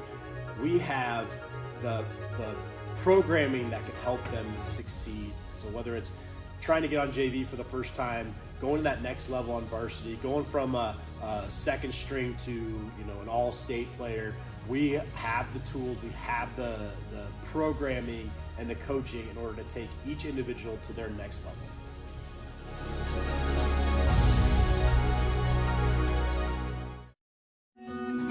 What if you could create memories that would last a lifetime? That would be pretty cool. Well, now you can.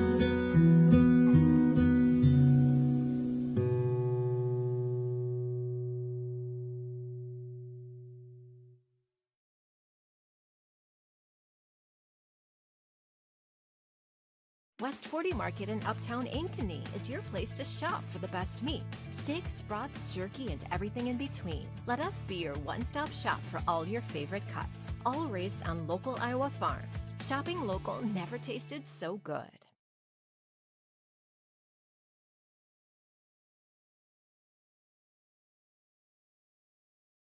More Iowans drive Chevy than any other brand, and nearly 25% of the new Chevrolets sold last year came from the Carl Auto Group. Since 1978, we've exceeded expectations with an unbeatable selection and hard work that makes us your dealer for life. Come see why Iowans trust Carl Chevrolet with locations in Ankeny, Stewart, and Webster City. Your dealer for life. It's the Carl-O-Way. My dad always said, if you take care of people, everything else takes care of itself. That promise has guided us since 1978. Since then, you've trusted us with first cars, family cars, fast cars, and the memories in between. Your journey, our promise, that's why we're here. At Ankeny Community School District, we know the power of public education. Your child's preschool, transitional kindergarten, and kindergarten journey begins here with a strong foundation. Certified educators provide an engaging curriculum in safe, nurturing environments. Space is limited for preschool and transitional kindergarten. Experience Ankeny. Preschool is free, and the strong start we provide your little learner is priceless. All the pets in Ankeny can't wait to see us at Heart of Ankeny Animal Hospital. Located just south of Uptown, our family-owned and operated practice has yearly plans with monthly pay options. Your dog or cat can get routine and preventative care before you may ever even know they are sick. From dental care to x-rays to our own pharmacy, we love them like our own. Your pets are our pets at Heart of Ankeny Animal Hospital.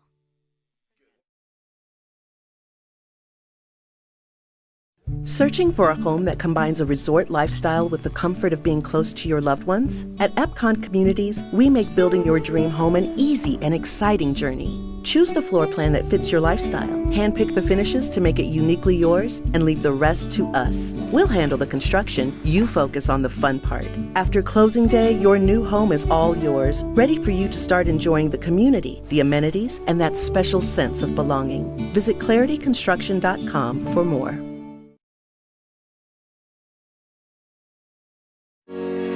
Real estate team knows that sports and extracurricular activities contribute to a well-rounded education. As an Ankeny mom, I have seen how important they are for success in school and beyond. I've been helping families here for over 20 years as a realtor, and I know that our schools and community activities are second to none. That's why people love to call Ankeny home, and that's why I am a supporter. If I can help you or anyone you know find the perfect home in Ankeny or the Metro, let's talk. And now it's time to cheer on our kids. At Elk River Contracting, we know a great remodel is a lot like the perfect beard. You can't rush it, and the beauty is in the details most people overlook. Because there are two kinds of contractors, the ones with magnificent beards and the ones you don't hire.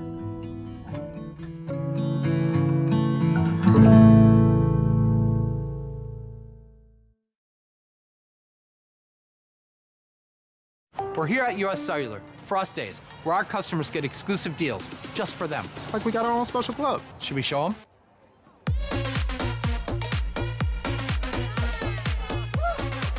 Get $1,200 off any phone plus $500 off any tablet. Us Days at US Cellular.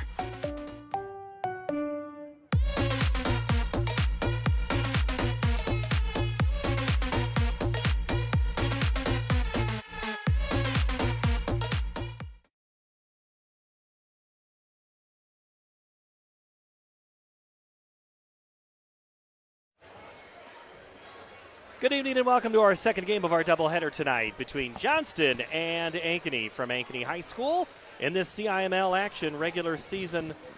Not the last because the boys play for 1 week longer. It's Johnston tonight and Ankeny in a pretty evenly matched game. It's 10-8 Johnston and 9-9 Ankeny. Good evening, everybody. Paul Yeager and Jared Haxon, game 2 for you tonight. The girls goes Johnston's way, and the Dragons look to have their second sweep of the week in Ankeny. They both won at Centennial on Tuesday night. The girls went to Makokata last night. Boys, just an off night, just hard practice here, Jared. But one thing that we do see that's different than Tuesday night, Tino Day is out on the court going through his pregame. He did not play against Centennial. Is that a big deal? I think it is for Johnston. It looks like, based in warm-ups, it looks like he's probably starting. It looks like he's got the shooting shirt off, so it looks like he's back in the starting lineup for tonight's game based on what we see right now. So, Coach Henderson has indicated that, yes, he's in the lineup, but he also said that to me Tuesday, so we see how that all works out. Tonight, the Dragons, Nakari Cavill, 17 points, kind of close in the first half, kind of going in the second half. He had, I think, at one point, I think you said, is that only his 4th point? And then he took off for 14. So they're going to need Cavill tonight. Also, Caleb Bargelot, he's just an electric-type player.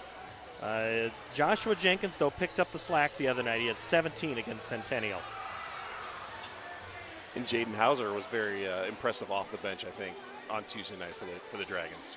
A lot of strong rebounds. Had a couple of things, but we'll see how it is. Well, for the Hawks tonight, the lineup, Jasani Campbell back in the lineup, and Drew Sorensen, Kean Ford, and Max Allison, and Rio Aguirre.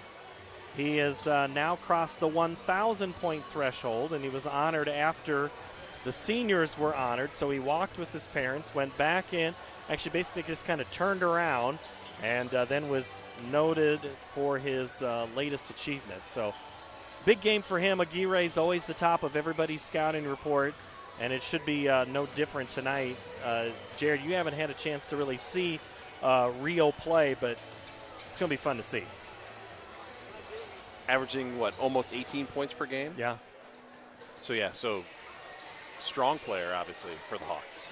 Top of everybody's report. Max Allison has been the tall task, but Max, again, having that chin wrapped that he had wrapped last night. So, yeah, Jasani Campbell just took an open 3 from the top, and it is all working well for him as fans in the stands waving to everybody. Our crew is a popular crew here tonight with Logan and Levi, and they weren't waving at me, they were waving at you two because, the ladies love Logan and Levi. That's what they say. The ladies' parents love Logan. Logan's girlfriend's parents were just waving at him, so that's why they have to get going. All right, what do you see here tonight, this matchup? What do you think, Jared? I think very evenly matched. Obviously, Johnston has played well the last couple of games and gotten some wins, including that win over Norwalk last Saturday.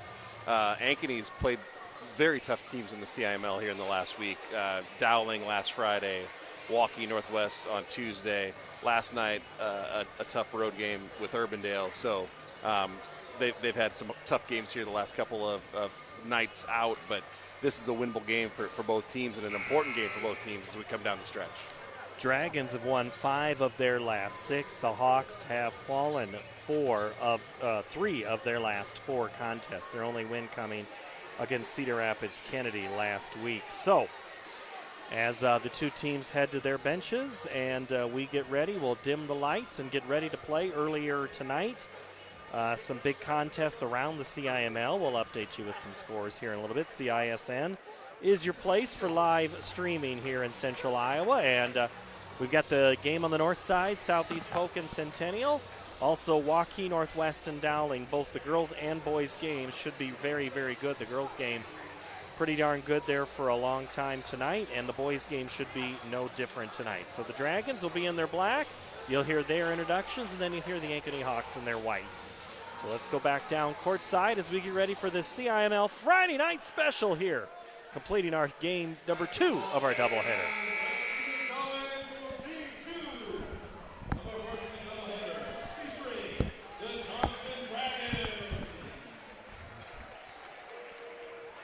Taking on your Ankeny Hawks.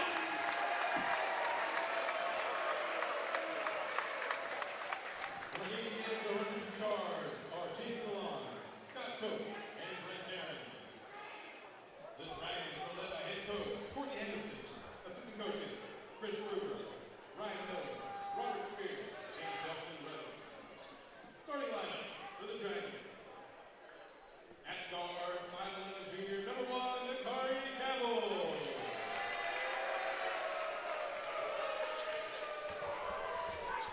At guard, 6'1" senior, number 3, Tino Day. At guard, 5'11" junior, number 4, Henry Jones. At forward, 6'5" junior, number 5, Joshua Jenkins. And at forward, 6'4" junior, number 15, Darren Brandon. Hawks are led by head coach Frank Carlson. Assistant coaches Lincoln Conrad, Jamie Montgomery, Brandon Johnston, and Mark Brown. And now, Hawksness, get on your feet, get loud, it's time! Start lineup for the Hawks. At guard, 5'11" senior, number 3, Kaden Clark.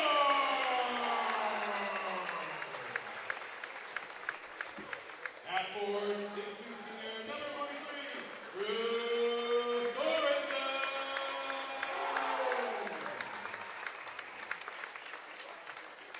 At guard, 6'2" junior, number 25, Justine Campbell.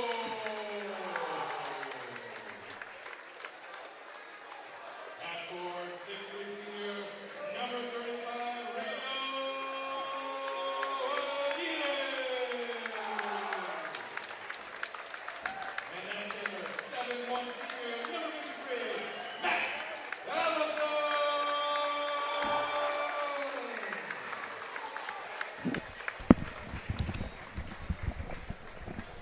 Well, there's your starting lineup. It is Cavill, Day, Jones, Jenkins, and Grandin for the Dragons. Clark, Sorensen, Campbell, Aguirre, and Allison for the Hawks. Caden Clark tonight getting the start on senior night instead of Kean Ford, who's been playing. So, thinking about it during the lineups tonight, Allison's got some size, and they've seen his game progress and last longer and deeper. The problem is this Johnston team, Jared, they grind at you and just it's kind of like that eye poke. It's just they just make it tough. Quick, fast, attacking. Some leapers. We saw it on Tuesday night in the game at Centennial. But 7'1", is that the tallest player in the CIML? Yeah, it's got to be, yeah. right? Yeah, Northwest had a tall one last year, but he was not 7 foot. So Allison will tip it off with Grandin, and it goes Ankeny's way. Jasani Campbell takes the basketball and goes immediately to Drew Sorensen. Drew pulls up the dribble, now finds Aguirre in the right corner. They go Allison, kicks it back out, sets the screen, has the nice give and go, takes a body shake, and he'll get a chance at a free throw. Very similar to what we saw in the girls' game on the give and go backdoor cut. It's going to be a tall task trying to keep the ball away from Allison in the post. Allison's free throw is good, and he's on the board. 1-0 Ankeny.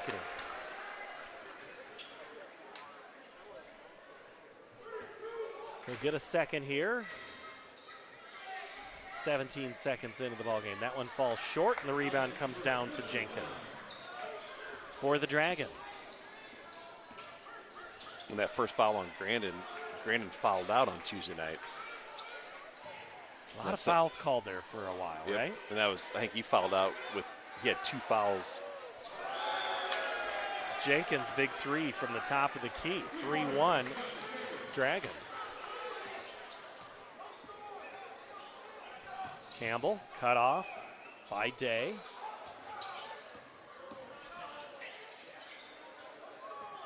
Sorensen. Clark. Clark's shot misses the mark, and the Johnston Dragons come away with the ball. Day kicks to the right side. Cavil, guarded by Clark. 3 ball off the screen, no good. Rebound comes out Aguirre. Nice pass to the corner, Clark. Swinging around for Sorensen. They go back with Allison. Just too hard for him to make that. I don't know, and nobody makes that play under the iron. That was like right at the base of the iron there. It was tough catch. Not much you could do with it. Cavil. Swung over to Day. Could have been a foul right there with Jenkins. He gets tied up. Day pulls up. 6-foot teardrop, no good. Aguirre gets it and goes. Rio, Allison catches, shoots, misses the dunk. Great look, just not quite what the Hawks were looking for. Grandin on Allison, fights. Allison is fouled by Grandin. And that's 2 quick ones on Grandin in the first 2 minutes and 15 seconds. Courtney Henderson looks at his assistant, Justin Ruddy and Chris Kruger, and goes, dude, that's 2, right? So Bargello will, or no, that's going to be Hauser. It's going to come off the bench first. Aguirre, Campbell. Looking for a high screen and roll. Allison, give and go, catch, tries to get the foul, and he's going to get the 3rd foul on Grandin on he was preventing the dunk.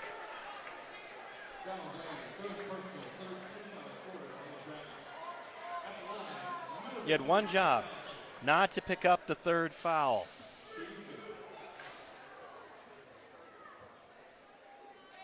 Allison already been at the free throw line once, is there again.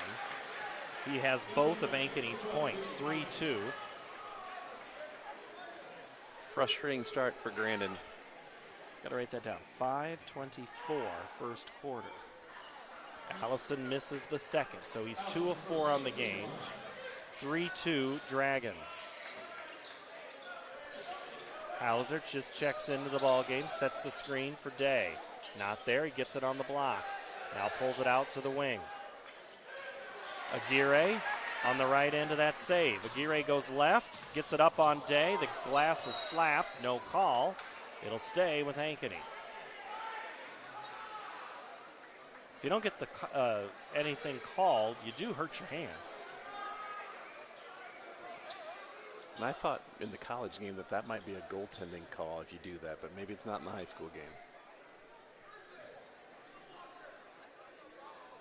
The official it must not be, otherwise the Ankeny bench would be asking for it, I assume.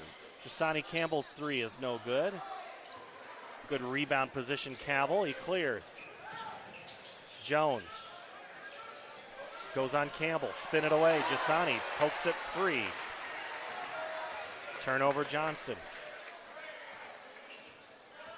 Campbell looks for the screen. Out of Allison, doesn't get it. Instead takes it left side. Through some contact, no good.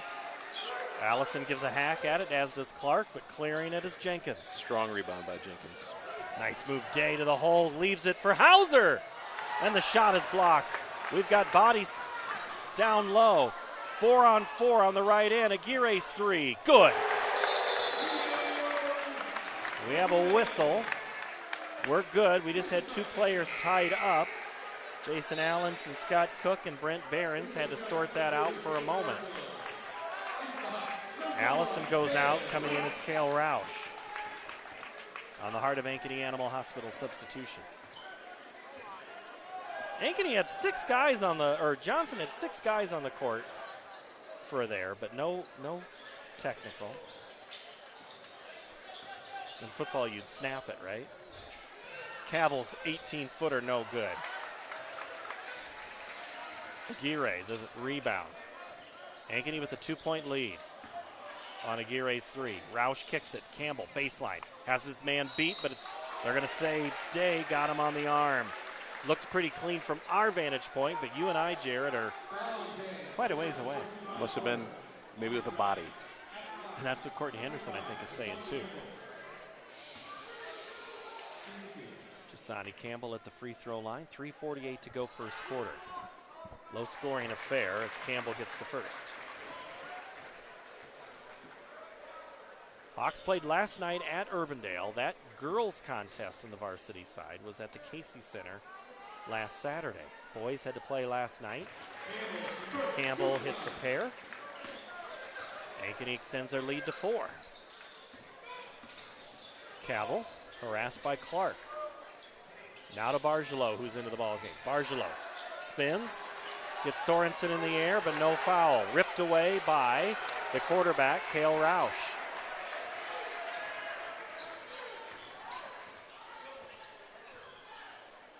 Aguirre, top the key, gets past his man for a moment, pulls up transition 16-footer good. Great first step. He got the separation that he was looking for with the first step there. That led to that too. Here comes the screen. Instead, it's going to be a 3 off the back of the iron. Jones' shot. It's chased down by Bargelot. Aguirre steps in front of it. 1-on-2. Aguirre powers through and he's fouled.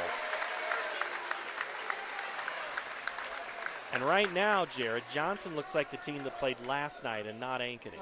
Correct. Johnston looks like they're the ones who went to Makokata. Instead of the girls' team. Who'd they whistle that on? I think that was on Jones.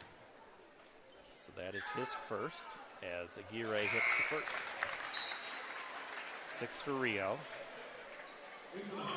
Into the ball game, the senior, Carson Bright.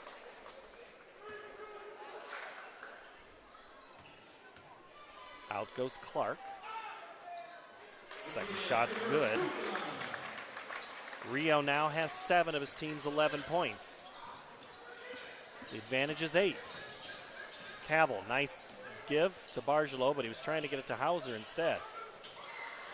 And that's going to be a foul. And everybody cheering for Ankeny is wondering what happened because they thought Bright had it clean. And that'll be 3 free throws.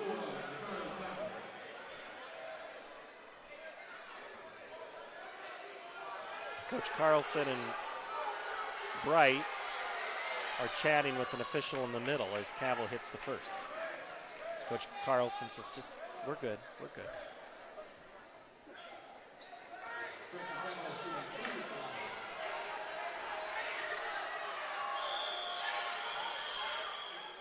Cavill's second is good.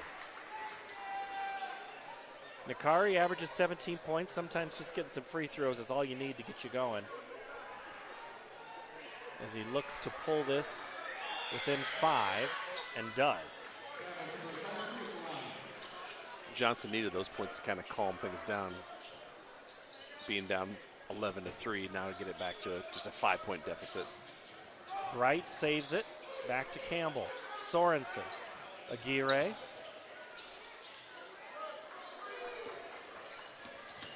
Jasani. Aguirre. Throws the elbow, looks to get past Jones. Aguirre's got to get rid of it with this 5-second call. Aguirre trying to clear his arm, gets the 8-foot fall, hits the side of the backboard, no good. Defense was very good by Jones the whole way. Day, layup, good. And just like that, Johnston's within 3 at 2 minutes to go in the quarter. Campbell, back to Sorensen.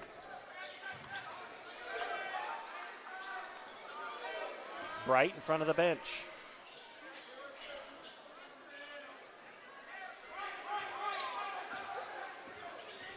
Sorensen to Bright in the corner. Loses his balance, good defense. They go Roush, off his hands. Now it's off of Bargelot. It's up ahead, 3-on-1, Bargelot. Today, no good. And quickly come the Hawks the other way. Bright to Sorensen for the layup. And now the pace is picked up. Ankeny gets the turnover. Drew Sorensen at the logo. Off the screen, goes to the right. Jasani Campbell's three is short. And it's Cavil with the loose ball grab.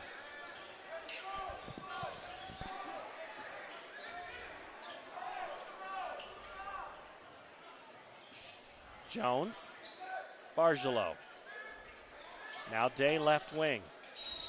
And that's going to be an illegal screen on Johnston.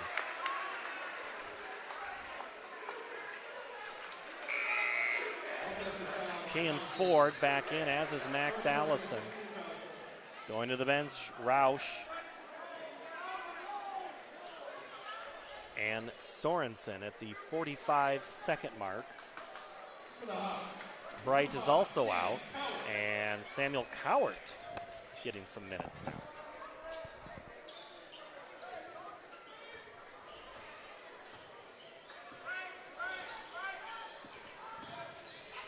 Campbell, nothing there on that screen. Aguirre works off, gets in front, Day in the air. Into the corner, Cowart, now Ford. Three ball, top of the key, good for Rio Aguirre. Double figures in the first quarter, 10 points now, and it's an 8-point advantage.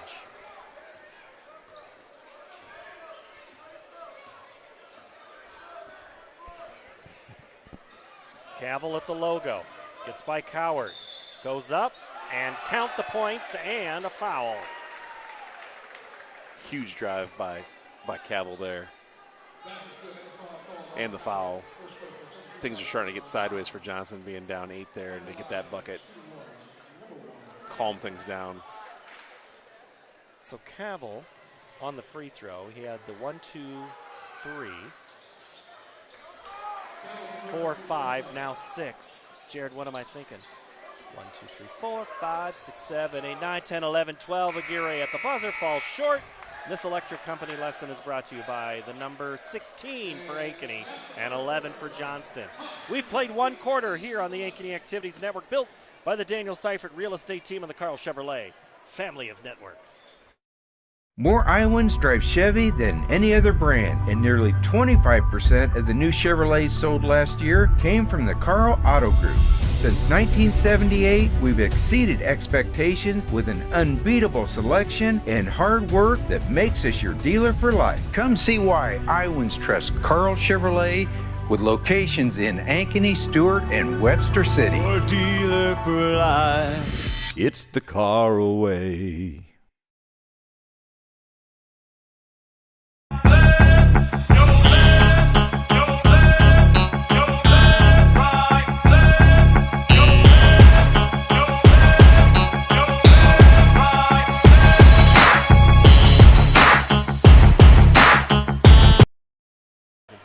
Jared Haxton on analysis. I'm Paul Yeager with you. 16-11 as we go to quarter number 2 in our second game of the doubleheader. Jared, Johnston, how do you assess them in that first quarter? Ankeny had a strong quarter there. I mean, they did a lot of things that they wanted to do there. Johnston's lucky that they were able to claw back and get within 5. Aguirre is as good as advertised. 10 points in that quarter. Strong quarter from him. 10 of the 16 there for Ankeny. So Johnston forces a turnover to start the first possession. Wide open Bargelot. 3, no good. Aguirre skies, and that's at least his 4th rebound of the game by my unofficial count. Ankeny by 5. Second possession of the quarter. Sorensen with the basketball, gets around Allison. On the roll, nowhere there. Ford, Clark, Aguirre on the court. Aguirre into the corner. Drew Sorensen, he'll stop and take the 3 and miss. Long rebound comes out to Cavil. good defense by Tino Day on the other end there on Aguirre. And it's 1, 2, 3, 4, 5 for Johnston. That's Cavil, Bargelot, Day, Jones, and Jenkins. You don't see that every day. No. You do see it a lot, I will say, as a nice kick to Bargelot. One more pass to Jenkins. Jenkins pulls up from 6 feet and hits.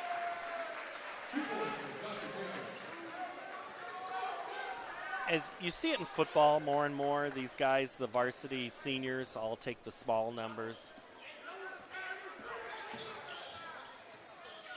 Aguirre catches, shoots, and almost gets the ball stuck between the backboard and the back of the rim.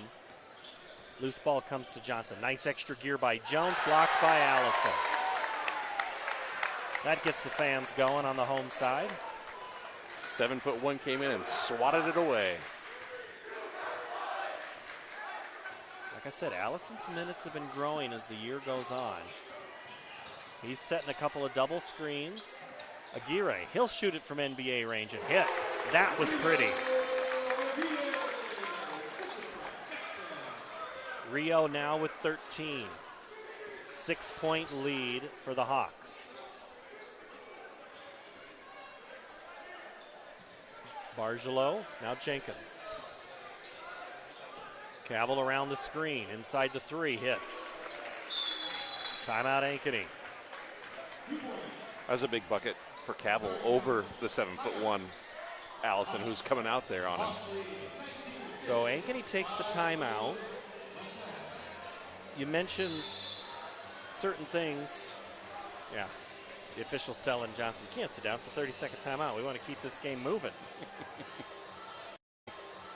I'm going to stand up even. Okay, so Ankeny, good ball movement so far. Maybe not quite inside to Allison as smooth as they want. Allison missed that one dunk, which probably maybe has affected his confidence a little bit, and maybe they've not gone into him as much since then, but they need to keep feeding him the ball and give him those opportunities, because obviously he's got a huge height advantage. And for Johnston, they keep moving the ball around and around and around. Yep. They're really good tonight moving the ball. I think better than they did Tuesday night. Yep. One more pass, find the open look. Ankeny comes out of the timeout. I mean, it's pretty even here. 11 minutes in so far. Yep. Ford catches, then drives, and before he gets the shot off, he's grabbed at the waist. And that's going to be a foul on Caleb Bargelot.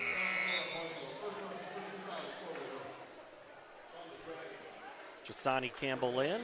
Kean Ford goes out on the Heart of Ankeny Animal Hospital substitution line. Aguirre stands on the H of Hawks on the baseline. Finds Jasani Campbell, who just checked into the game. Campbell goes left, now right.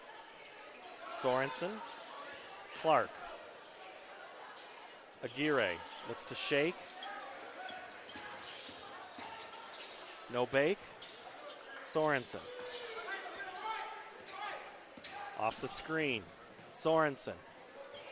Oh, that's going to be no bucket. That is going to be, it was on the cylinder. Sorensen had the ball. Allison didn't have to touch it. You could clearly see, right? I thought it was the right call by the officials. Yeah, I do too. But I appreciate Max's going for it, though. He timed his jump and just couldn't hang out in the air much longer to see if it comes off the cylinder, he could have done that. Cavil brings it up in a hurry with Clark in his pocket. Off the screen, Bargelot. Good defense. Clark tries to poke it away. They go back. Cavil. Wow, pretty smooth shot. Very smooth. 4 second quarter points for Nakari. Back to within 2. Ankeny looking for a good offensive possession here. Allison, nobody there. Aguirre, long 3, front iron, no good. Sorensen keeps it alive. Johnston on the ball, or on the floor, scrum.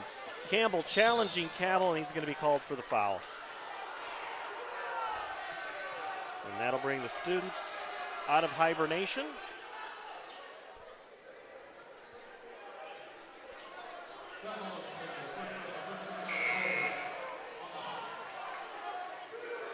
Carson Bright in, Caden Clark out.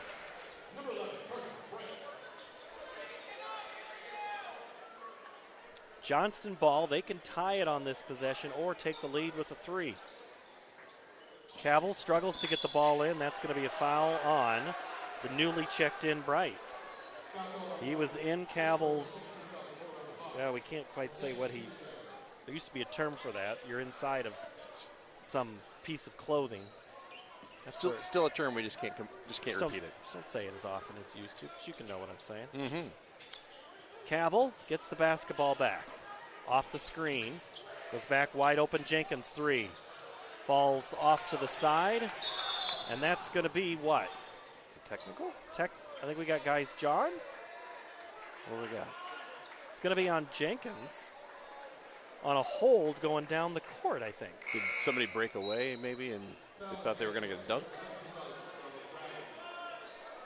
So that's the second foul on Joshua Jenkins. The junior goes to the bench. 3:47 to go here in the half. 19-17. Ankeny in the lead. Campbell goes right. Now to Aguirre. Flashing forward.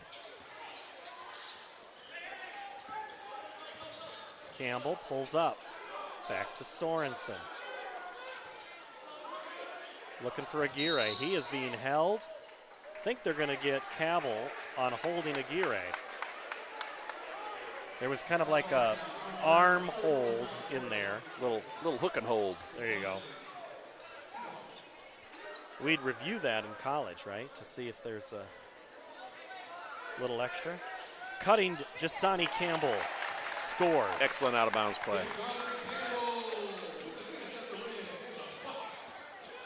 Cavill harassed the whole way up the floor. Jones drives in the paint. Good collect and score. Jones' first bucket of the game. Very athletic finish there for that two with the left hand. Campbell off the screen. Into the paint. 4-foot teardrop, good. That's Jasani Campbell that Ankeny needs on any given night. He can be extremely electric. Cavill's 3, back iron. Tipped away, back to Johnston. Day scores. Wow. Both these last two possessions, both ends, very, very athletic. 2.5 to play. Campbell on one end, and then Day here, both athletic moves on both ends. Campbell gets a screen. And we're going to get a travel. Campbell was looking for a foul on Hauser, didn't get it. Student section was laughing. I think they were laughing at a kid, not the pick or the screen. I mean, it's a screen, not a pick. Bright is out. Clark back in. 23-21. And there is something that Ankeny is trying to do. They are, with Cavill, they are his shadow. Coming up at halftime, Jared, we are going to have one of the more electric personalities in the Ankeny Community Schools and in the state of Iowa, and I'll explain in a minute. Hauser's 3 is long. Bargelot gets the board, loose ball, and Sorensen fights and elbows for it. Jamie Cray is going to be our halftime guest. She is a new state champion wrestler, and if you didn't see how her match ended, timeout 30 seconds for Ankeny. Jamie, after the win, takes down her coach. And you see that more and more now. And with her a throw, smile, right? With a throw, her smile, her personality. I'm just saying, you're going to want to hear the halftime interview. And not because of who's asking questions.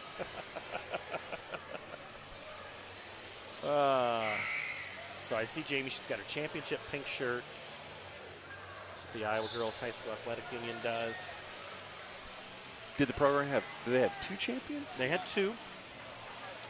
And the other one was a big upset. Took down a 3-time state champ. That's right. Probably the biggest upset since the sanctioning of the sport, right? Could be, yeah. All right, Johnson will have the ball out of the timeout, down 2, 1:47 to play in the half. Cavill at the Y of Ankeny, give and go Bargelot. Goes back baseline cutoff. Now he goes back up top, 5 on the shot clock. Fourth shot coming, misses the mark by Day, and that's going to be, no matter what happens, a turnover on a shot clock violation. Once that shot left Day's hand, Ankeny knew they were getting the ball back. Ford looks left, goes right to Campbell. Here comes a little pressure in the backcourt. Campbell up and over to Sorensen. Catches it just inside the half-court line. 80 seconds left. Oh, nice cut. Oh, he was open. Drew Sorensen just went in and out of his hands, and Bargelot comes away with it. Day. Step back three. Off the mark. Good crash by Bargelot to keep it alive. Oh, they were looking for Cavell. Cavell got tied up coming through the hole. In the NFL, they'd call that defensive holding, I think. Maybe PI if the ball was in the air, right? That's true, and the ball might have been in the air, so that might have been PI. You're right. I think the ball was in the air when that hold. Or you could just say incidental contact. Like they did. Campbell and Sorensen have an escort up the court. They get it across. 45 seconds to go in the half. Sorensen with the ball. Aguirre. Ford trying to set the screen. Rolls off. Nothing there. 9 on the shot clock. Aguirre on Day. Dribbles. Drives. Steps through, and he's fouled. No, they're going to call a held ball. And that's exactly what Day was hoping for. He knew he didn't foul by his facial expression. Tough defense on Aguirre by Day. And Ankeny's going to have to just catch and shoot. Oh, they're going to say no. It's going to be a hold. I think they're going to call Sorensen for a hold.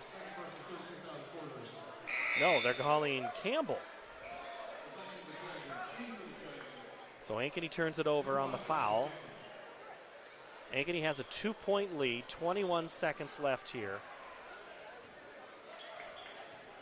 before half. Johnston can hold for one, tie or take the lead. They've been down most of the game. Jones, 10 seconds. Jones guarded by Campbell. Jones goes, 5 seconds. 3, fake, took 4 steps and a travel. He ball faked after he'd taken the 2 steps and he could not get rid of it. 3 seconds. Aguirre catches midcourt, can't get it off.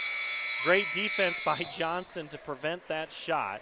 And Ankeny will go into the locker room with a 23-21 lead, and it was not easy. As they go to the break, we'll step away. When we come back, a quick presentation and a halftime interview with Jamie Cray when we return on the Ankeny Activities Network, built by the Daniel Seifert Real Estate Team and the Carl Chevrolet family of networks.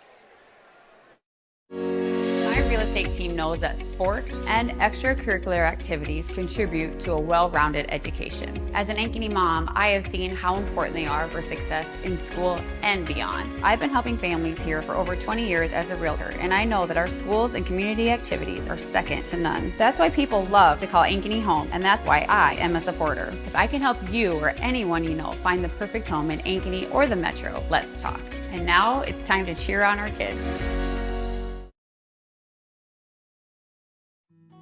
At Elk River Contracting, we know a great remodel is a lot like the perfect beard.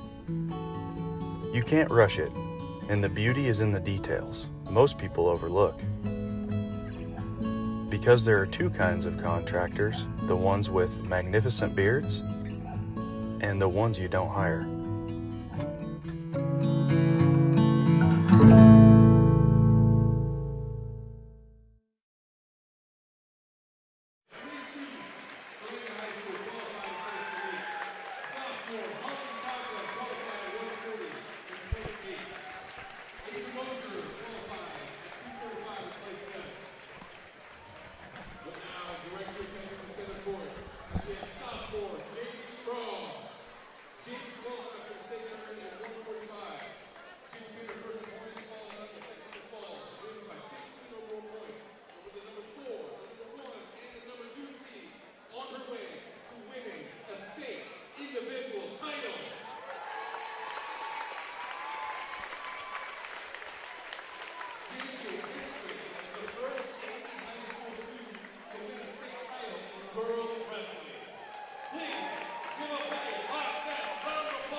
More Iowans drive Chevy than any other brand, and nearly 25% of the new Chevrolets sold last year came from the Carl Auto Group. Since 1978, we've exceeded expectations with an unbeatable selection and hard work that makes us your dealer for life. Come see why Iowans trust Carl Chevrolet, with locations in Ankeny, Stewart, and Webster City. Your dealer for life. It's the car away.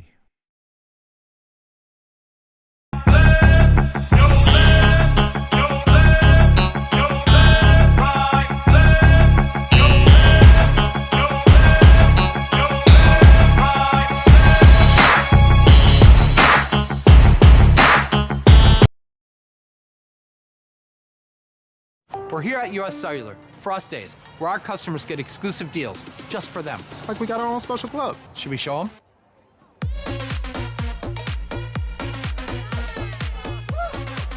Get $1,200 off any phone plus $500 off any tablet. Us Days at US Cellular.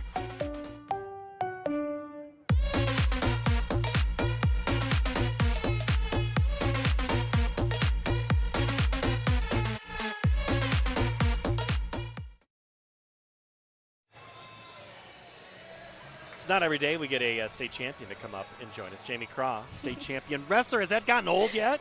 No, not at all. It's never going to get old. So, Jamie, you were just recognized here on the court. Yes. Are you used to going onto the court without a mat? No, I'm not actually. It feels weird. I don't know. Bring the mats back. Last week at state, what was the goal going in?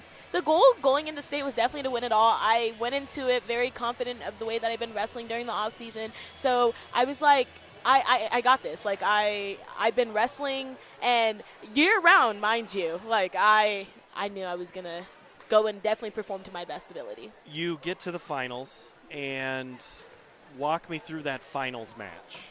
Okay, so you go to the finals. We initially were warming up, getting all warm, ready to go, and I walk through the tunnel, walk out. Actually, they told me exactly how to go out and run around. Uh-huh. I was actually not supposed to run around the whole circle. I was supposed to run around to the symbol, like our hawk symbol, Yeah. and then turn. I just wanted to be different. I think that's what it was. But so going into the match, we start off hand fighting. Good. So then I don't really like the ties. So then I find my positioning, get my shot in, and I was like, we're looking good. Try to keep her down. Didn't happen. Ended up let her get up. We're wrestling. She's working for those underhooks for sure. Underhooks. I eventually had gotten my shot down, got my shot on her, and I had made a mistake, and she was. I'm actually not exactly sure how we got in the position, but she was about to. I think she was trying to throw me, and I had tried to go for it as well, and I had slipped or I had fell. So then she'd gotten on top of me and was working on top. Then the period ended. Second period, her choice, and she picked her. I think her coach was saying neutral, but she picked top. And what are you thinking when she does that? Are you like, uh-oh, I got her? I was like, wow, top. Yay. I mean, I feel like I'm able to wrestle to the best of my ability at any position, but I will say bottom isn't exactly my strongest, but it's okay. So you fight through, and what was the winning move? The winning move for me was honestly, she was going for a lat drop or a throw is what I was thinking, and I had sunk down because I felt it coming, and that was the period was about to end. It was third period, so I had ended up teching her and almost pinning her. But here's the key, Jamie, is what happened after. That is what everybody is talking about, and everybody has seen over and over again. I've seen it too. A, did you have it planned? Yes, we did have it planned. Coach was cool with it? Yes, 100%. It was his idea. Okay, it was his idea. Yeah. B, did it go as smooth and easy as you thought? 100%. C, did it feel as good? Oh, it felt amazing. That was 10 out of 10. 10 out of 10. I'm telling you, I didn't even know his feet went up in the air, but they did. When I saw all the pictures back, I was like, oh. Well, I was a little too excited. You just won a state title. So just so you know, the shirt that she's wearing is key for the girls' athletic union. Every state champion gets a pink T-shirt. Pink. Is this the last time you're going to wear it because now it will go in glass at home? No. I might have to pull it out a couple more times, just remind people I'm a state champ. I'm just like, but yeah, I think I'm gonna wear it a couple more times before it goes away for a little bit. I plan on getting a new one. So. Okay, you had a teammate also state champ in an exciting, beat a 3-time state champ, and your team is so close to a third place. So. How do you feel about things? You're a sophomore. You got a lot ahead. That means you are now all of a sudden, Jamie, the leader of this squad. Yeah, I'm excited. But I feel like watching Lauren's match definitely pumped me for my match. Lauren's such an amazing wrestler, and she really puts her heart out on the mat. We agreed to do that before we got on the mat together, and she's such an amazing person. I'm so proud of her, and she really deserved that. About us getting 4th instead of 3rd or higher, I feel like I would have rather gotten 4th with my team than any other team because they're such amazing people and there's nothing I'd rather do. And I'm so grateful for my team, my coaches. I could talk on and on about it. Sorry. You have a future in this. I'm not lying. We always need commentators about wrestling, but you still got a couple years to go. Yeah, I do. Okay. You win the state individual champ. The week has been. Has it sunk in yet that you're the champ? I think it still hasn't sunk in. I don't know. It's going to take a while, but I mean, every single time I think about it, I'm just like so excited and like there's so many emotions, and I feel so great. I don't know, because I worked so hard to get here for so long. Like ever since I was an 8th grader, that was my like goal. Because I started in 8th grade and I was like, I want to win a state title. This is beautiful. This is amazing. Like just being able to be like there's little kids out there that are probably watching me, and I know there are little kids out there that are just like, they're like, oh, I want to be like her. I want to be a role model, and I feel like that's what wrestling's really given to me. I'm sorry, my bad. You've been awesome, and that's absolutely the correct right answer. Jamie, congratulations. Great to talk to you again. Nice to meet you again. It is so fun if you ever get a chance to talk to her. It is incredible. We'll take a quick break. We'll be back here on the Ankeny Activities Network. Bye. Phones were made to help us connect, yet somehow they've made us less connected. Which is ironic, don't you think? We try to put our phones down, but we need to pick them up to see the menu. We can't watch something without also watching something else. Ironic. Ironic. But look, here's a phone company who wants you to use your phone less. That's ironic. Yeah, but in a good way. Let's find us again with Us Mode. U.S. Cellular, built for us. Traffic jam. Ugh, and I'm already late.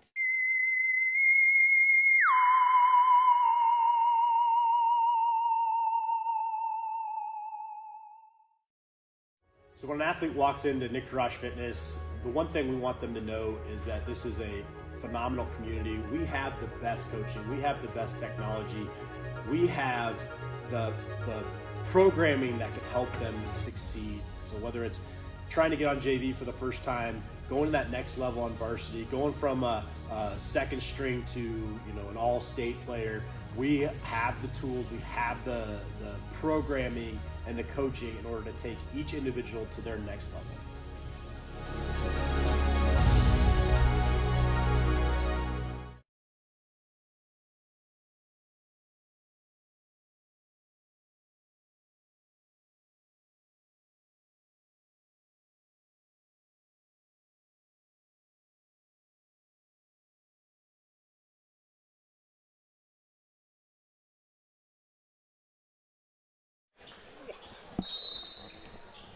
Half number 2 to begin.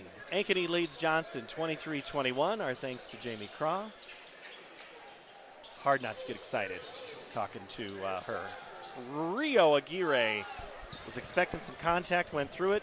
His buddy and teammate Drew Sorensen collects and scores, and Ankeny scores first here in the second half. Strong rebound and putback by Sorensen, but then a quick bucket on the other end by Johnston. Who scored that? I didn't even see. I looked down. They usually flash it up on the board. 3. They're going Tino Day. So he now has 6. Clark, Aguirre, and beforehand, that's going to be a foul on Cavil. And it's news to him that it's a foul.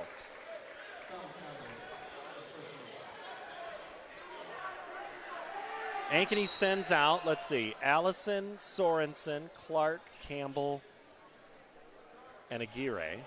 And Johnston put Cavil, Day, Jenkins, Jones. Yeah, because, Grandin is back out there. Grandin. So Grandin and his 3 fouls. Guarding Allison. Aguirre comes open on the key, throws it off the leg. Gonna say no bucket. Say that never touched anybody. The official says Rio's pass or shot didn't touch anybody, and it's a, I think that's called a carry, maybe? It looked like he threw it off of the defender's leg and then picked it up and went to the basket, and the official said, no, sir. Cavil hits the 3. Is that Johnson's first lead? It is if it wasn't. Oh, they led. Briefly at the very start? They led 3-2. But the first lead since then. Yep. Jasani Campbell takes the lead back for Ankeny. So now we got ourselves a ball game. A low-scoring one at that, 27-26. Day held up. Cavil gets through, poked away by Aguirre. Back out now to Jenkins. 8-footer good. Joshua, the senior, now with 7. He had 17 on Tuesday night on the north side. Now he's trying to help his team on the south side, gives them the lead back. If it goes like this the next 14 minutes, this is going to be fun, back and forth. Clark misses, and it's off Johnston. Both Jenkins and Grandin were there. And it goes into the student section for Ankeny. And they were happy to retrieve the ball and give it back to the official. Happy to help, sir. Your ball, sir. Aguirre, Campbell, Sorensen. Step back 3, no good. Allison goes back up, falling down, gets it. Oh, and a touch pass to Clark. And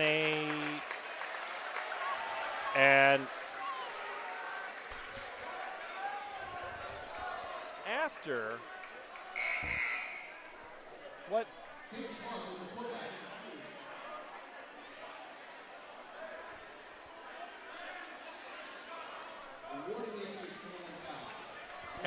And a warning issued then to Johnston.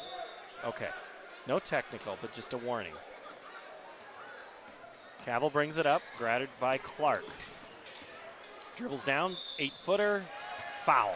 Shots coming. That's going to be Cade Clark.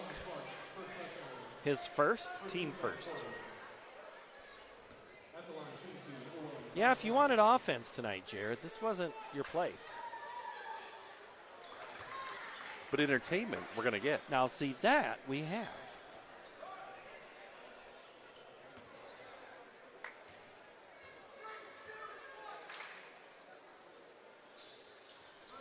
And the lead is back to Johnston. I should make you keep track of how many lead changes we've had. I think that's 4 already. In the last minute and a half. Yeah. Jasani Campbell goes baseline. Gets in, leans and in, and scores. 31-30. And that gets Campbell in the double figures with 10. Day pulls up again, 8-footer. Swish. And another lead change. Johnston by 1, 32-31. Jasani Campbell. Right now we're saying defense optional, I guess. Aguirre. Campbell. Dribbles down, goes up over, leans in, scores. Got Jenkins turned around. See if Johnson can answer. Day gets by Aguirre. Floater, teardrop, shot over Allison, no good, and Clark. And company hold. 7'1" adjusted that shot. Clark in transition, no good. Gets his own rebound for a moment. Cavil takes it away.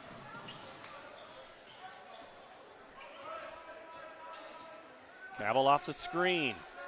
Left elbow, no good. Clark gets it to Allison to keep it alive, and Ankeny holds again. They've stopped Johnston now, both trips, the last 2 trips down the court. Drew Sorensen walks it up. Off the screen, gets by Jenkins, up high, no good. Jenkins is fouled by Allison. Into the ball game. Carson Bright for Caden Clark on the Heart of Ankeny Animal Hospital substitution. And Bright is doing what he did in the first half. He is being the belt to Cavill's shorts. Is that a little more, can I say that today? Yeah, I think that's. And that's going to be an offensive foul, legal screen at the top against Johnston. And they're going to get, oh no, they're going to call that a charge. Is that on Grandin? He said one, it is. It's on Grandin's fourth. Oof. I saw the two hands because I thought maybe they would have called it on Jenkins. I thought it was maybe Jenkins, but that would have been Jenkins' third. Either way, it wasn't going to be good for Johnston. Brandon's legs are going to be fresh. Oh, nice backdoor. Rio catches, shoots, and he'll miss, hits the ground hard. He needs a moment. I hope he gets up okay. Sorensen and Allison help him out. Cavill picks up his third. That could be a storyline. As we get a towel from Grant Waller, the athletic trainer, to do a little wipe. Coach Carlson comes out. Not sure if he's there to help or just have a goodwill gesture with the stripes.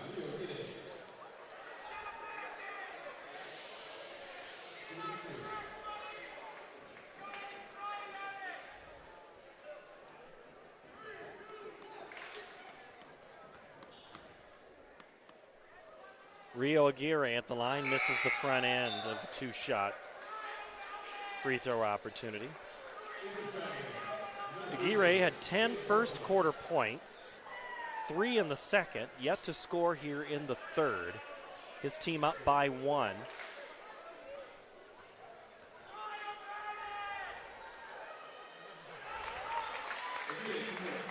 Lucky 14. My JV baseball number. 2-point lead. Johnson took Cavill out. I think that might have been the first time he's come out of the game tonight. Day, transition, right elbow, no good. Great rebound tip to Jenkins. Problem is, he put it right in Aguirre's hands. Jenkins, or I'm sorry, that's Jasani Campbell. Now Aguirre into the corner. Campbell, 3 short. Jones the board.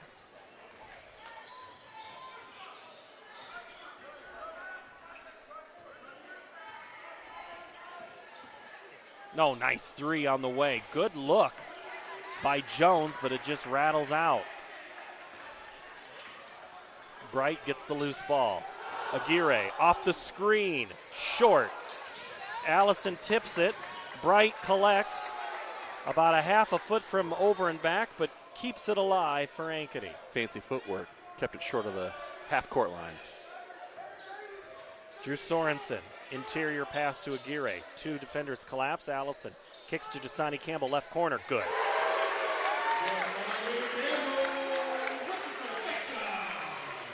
Ankeny extends the lead to 5. 2:25 to play in the third quarter. Bargello with the basketball. Top of the key, Jones.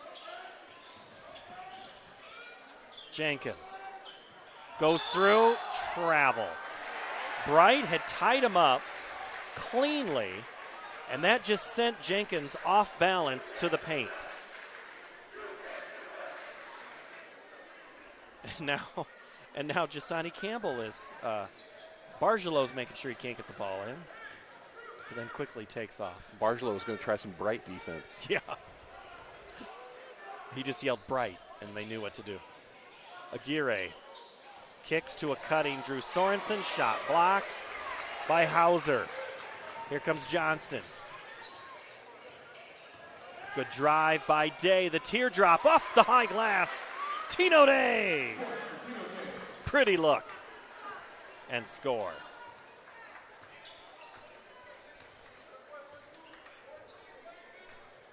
(37-34). 90 seconds to go in the quarter. Sorensen gets the ball back from Bright.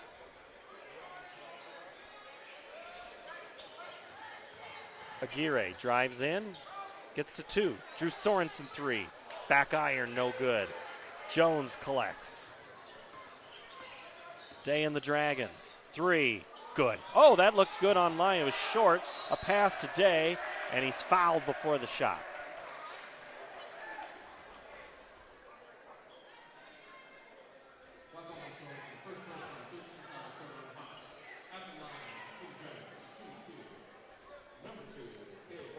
I think they nailed Drew Sorensen for that. They haven't flashed that up. I was trying to figure out who they called that on. Day misses the front end. Bargello at the line. Bargello. Who did I say? It's all good. Did I You say said Day? but it's Bargello. It's Yeah, okay. Bargello. I'm more convinced on who that foul was on. Bargello misses them both.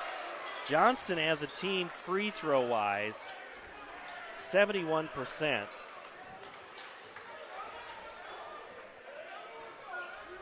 And they have missed a lot of opportunities tonight at the line. Rio Aguirre drives in, tried to force it into Sorensen, and Drew's kind of like, dude, what are you doing? I just assumed that's what I he think said. it was. I think the foul was on Sorensen, on that previous. Okay. Let's give it to Sorensen. Aguirre to inbound, fires it to the corner. Bright 3 ball, short, gets his own board, goes back up, right elbow high, good. Right place, right time for Carson Bright. Important to follow your shot, and he did. Back to 5-point lead. Nice move by Day. 3 ball. Good. Tino Day back in the lineup. Gets 13 now for his team. Back within 2. 20 seconds to go before the end of the third quarter. Jasani Campbell walks it up. About 6 feet away from Coach Carlson, who whispers the play call to him. Goes to work. 7 on the clock. Campbell gets tied up, and he's fouled by Day. And that is the 4th team foul on the Dragons. And Ankeny will now inbound it with 4.6 on the clock. Bargello with a foul. Cut in, Jasani Campbell missed it from underneath. Bargello gets it off, loses his balance. Ankeny missed the bunny, and Johnson almost made him pay. I think that was the right idea by Bargello. He was trying to get it off before the clock expired, and if he went all the way for the layup, I think he wouldn't have gotten there in time, so he was trying to get the shot up before the clock expired. 16 all in the third quarter, but Ankeny went into it with a 2-point lead, and they exit with a 2-point lead. Back in a moment on the Ankeny Activities Network, built by the Daniel Seifert Real Estate Team and the Carl Chevrolet family of networks. My dad always said, if you take care of people, everything else takes care of itself. That promise has guided us since 1978. Since then, you've trusted us with first cars, family cars, fast cars, and the memories in between. Your journey, our promise, that's why we're here.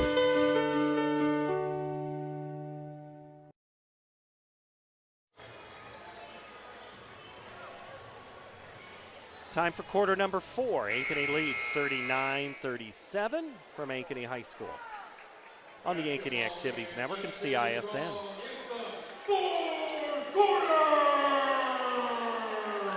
How many did Tino Day have in that quarter, Paul? 9? 4-13. That's 9. Good job. You should do math. I might dabble on that on the side. He was impressive in that quarter. Kept Johnson in it. Johnson looking to run a few screens here out of the timeout. Cavill drives, and he's fouled, and Carson Bright says, are you kidding me? I fouled him worse already.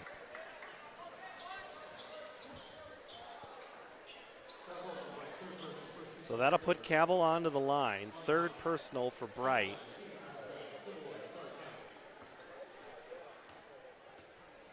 Cavill has 3. Bright has 3. Bright's the only one for Ankeny in any foul trouble, whereas Johnston has a couple. Grandin Cabell with with 3, 4. Grandin Yep. with 4. Yep. Bargelot 2. Jenkins 2. I think one of Bargelot's they gave him early, but it actually belonged to Jenkins. I think Bargelot actually only has 1. Okay.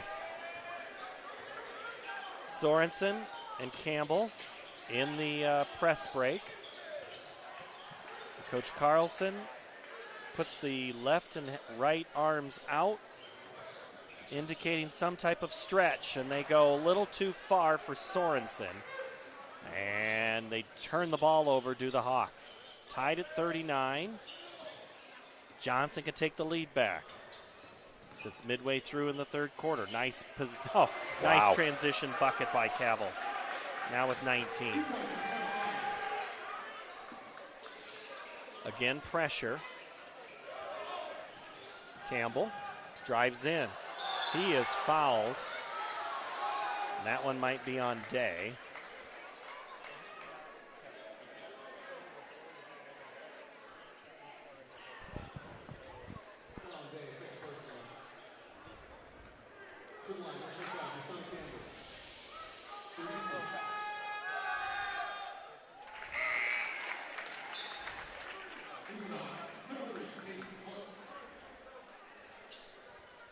$16 for Campbell now?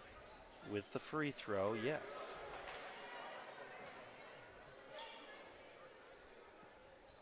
And a second. Jasani above his average of 15, ties it at 41. We've been tied at 39 and 41. Now it's Johnston's turn to take the lead. Hauser. Cavill, 3. Good look, just didn't go. 3 Hawks go to get the ball. Campbell comes out with it, nearly has his pocket picked. Cale Roush touches it on the pass through, and now it's Drew Sorensen.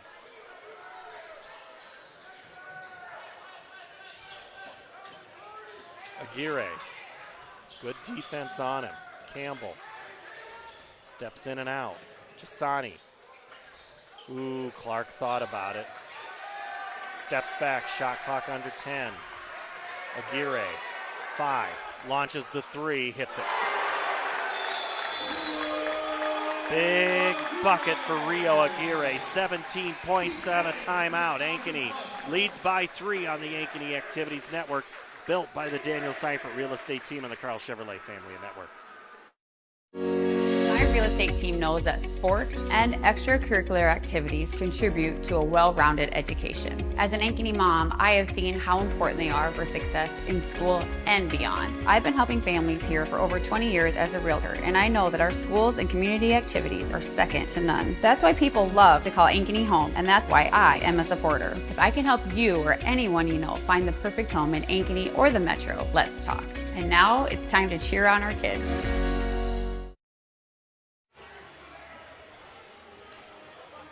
Coming up on 9 o'clock in Middle America on Friday, February 13th. I think they called tonight, did they call the 13th Galentine's? I've got a daughter at a Galentine's Day party right now. There you go. Valentine's Day tomorrow. But tonight it's basketball. Mid-February. Gosh, we are a day short of the halfway mark. When the month ends, we'll be at the Casey Center for the state tournament girls. Then the Casey Center a week later for the boys. One last time at that venue, and then the boys will move to Hilton Coliseum in 2027. That's right. I forgot about that. 6:04 to play in the game. 44 for Ankeny, 41 for Johnston. Johnston has the ball out of the timeout, and that's going to be a foul on Clark. And Clark thought he picked the pocket clean. And that's only the second personal for Clark. So Johnson will inbound it in a fresh 35, under 6 minutes now. Cavill, who's been really, really good tonight, as advertised. Bargelot. Hauser sets the screen. Wide open Day. Then pulls up, 15-footer, rattles around no good. Roush had it first. Scrappy play. You know, those multi-sport athletes, sometimes they're your most scrappy. That was halfway down and came back out. Campbell inserts it to Rio. Swung over. Kale Roush 3. Oh, That would've looked been good big. from the launch. And that one's thrown up to Day, who lays it in. And now he has 15. And a timeout by Johnston. Courtney Henderson says 30-second timeout. Back within a 1-point lead. Johnston girls won game number 73 in a row, and I've been meaning, I'm sure if I ask Jillick, he'll know, Coach Jillick, but it's been a while since somebody's won that many in Iowa, right? I think there's been some runs. Got to do some homework. As you prep for the state tournament broadcast. It'll be here before we know it. That's assuming Johnston can advance to the state tournament. Hopefully. Their path is a favorable one for them, but hey, anything can happen when it's one and done. That's why they play the game on the court. That's right. Out of the timeout, Johnston goes to a little press, and geez, Bargelo nearly stole that one. Aguirre nearly turns and shoots the 3, but instead Ankeny pulls it back out. Drew Sorensen steps back with it, looks for Jasani Campbell. Now he'll look to find another friend. There go Aguirre. Cutting, Kale Roush, reverse layup, his first 2 of the game. The senior gets in the book, opens the lead back up to 3, and I won't call that open because it's not going to be there much longer on that shot by Campbell. You could tell from the moment it left his hand, it was good. Tied. 22 for Campbell. I wish we had a stats guy so we could keep track of the ties and the lead changes. It's the 3rd tie, and I'm going to go 5 lead changes. We're going to have a foul off on Cavill. That's his 4th. Because the official says that he was using his lower body. That, Jared, I'm going to say is a key moment. You are correct. Ankeny to inbound. Aguirre finds Sorensen. Lisa, I thought the foul was on Cavill. They didn't put 4 up there. Maybe we missed maybe we gave him an extra foul. Aguirre leans into Bargelo. And if that's only 3 on Cavill, which the board. Nope, now they have it. Okay. It was just delayed reaction. And that foul is on Bargelo. At the line, Rio Aguirre. First free throw good, 18 now. And the lead is back to the Ankeny Hawks.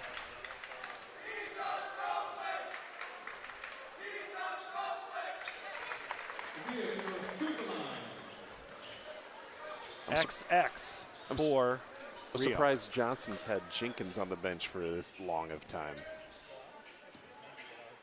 Well, Hauser's out there now. Cavill poked away by Aguirre. Aguirre's got 3 guys coming up on him, fakes them all up through. Bargelo and Day.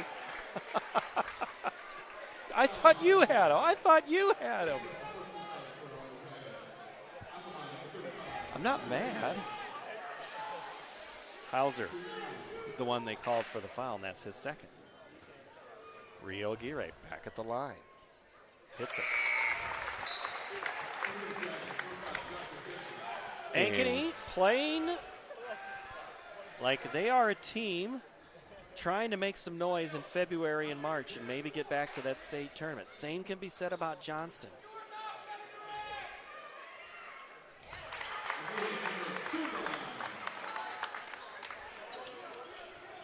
Have the boys' brackets been announced for the postseason, or? I think the smaller classes have. I haven't seen the bigger classes if they have. Oh, nice take. Day was surprised nobody shuffled down to stop him. And Johnson pulls back within 2 as we approach 3 minutes to go in the contest.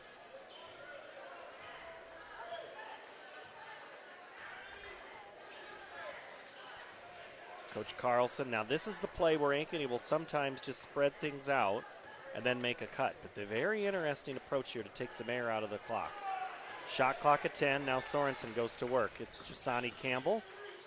Fights through, no bailout foul this time. Kale Roush's shot is blocked. Campbell saves, goes up over and nearly put it in. Day comes away with it. Bargelot back to Jenkins 3, nowhere close. And blocked. I think that was blocked. If it was blocked, it'd be Johnston's ball. You're right. Clean shot. Just missed. Just missed. Bargelot puts a little pressure on. Jasani Campbell. Rio, darn near turn and shot. Sorensen pulls it out. Again, Coach Carlson content with taking some clock. Down with his team holding the ball and a 2-point lead. Rio has the basketball in front of Coach. He'll take a dribble and look for he loses the handle on the turn. That's 2 possessions in a row. Ankeny has come away empty-handed, trying to take some air out. Underneath, Day, straight up, score, tied. Bargelot with that too. Bargelot. I have done that so many times tonight. We're tied at 50, timeout Ankeny. 1:54 to play on the Ankeny Activities Network, built by the Daniel Seifert Real Estate Team and the Carl Chevrolet family of networks.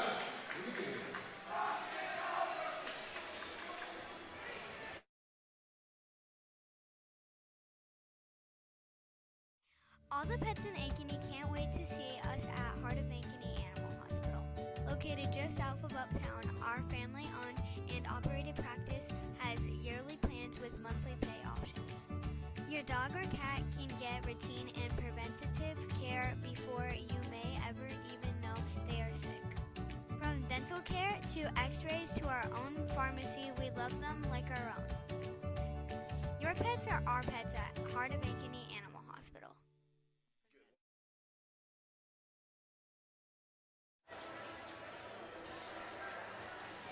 The points are interesting tonight, right? Highly interesting. I mean, for Ankeny, you've got Campbell and Aguirre that have scored everything except for 12 points for Ankeny. And then on the Johnston side, Cavill and Day have scored everything except for 11 of the 50 points. So it's been almost 80% of the offense from 2 players for each of the 2 teams. Campbell 17, Aguirre 20. Sorensen has 4, Roush 2, Clark 2, Allison 2. But Allison's on the bench. Cavill is still out there, as is Day. Aguirre, now Jasani Campbell off the double screen. Sorensen. Aguirre fights through, travel. So that is about the 3rd time Johnston has tied up the ball on the drive. First it was a foul, then it was nothing, then it was a travel. And they bought some minutes with Cavill on the bench with 4 fouls, and now they get him back into the game with 100 seconds to go of regulation. Tied at 50. You've not been at us that long to do that, but what good job. It's not your first game. I've watched some basketball here and there. Day. Step back. Bargelot, kick corner. Jenkins. That's Jones. Jones for 3, and Johnston has the lead. 53-50. Is he looking for a timeout? Nope. No, he just wants to run it. Go. Campbell drives through and scores. Big take and bucket. And timeout Ankeny. So now Ankeny down 1, 53-52, timeout. They'll probably can do a couple of things out of here. What would one of those be pressure? Would one of those be fouling? You've got Ankeny only with 2 fouls. I don't think he'd foul yet, but maybe you try to dial up a full court press and see if you can get a steal and an easy, turn something into get the ball back. And that's probably what they're talking about, Coach Henderson and the Johnston huddle. And obviously, if you don't get the steal, you got to get back and you got to play good defense, and you got to make sure that Johnston doesn't score. Or at least force a really bad shot, Yep. and maybe if it goes, it goes. But it looks like they're not looking to press, it appears. Or it could be one of them half-court jump Yep, things. maybe. We've seen that. Yep. Boys press is much harder to do than it used to be. Everybody's such good ball handlers now. I think Ankeny might just let Johnston play offense.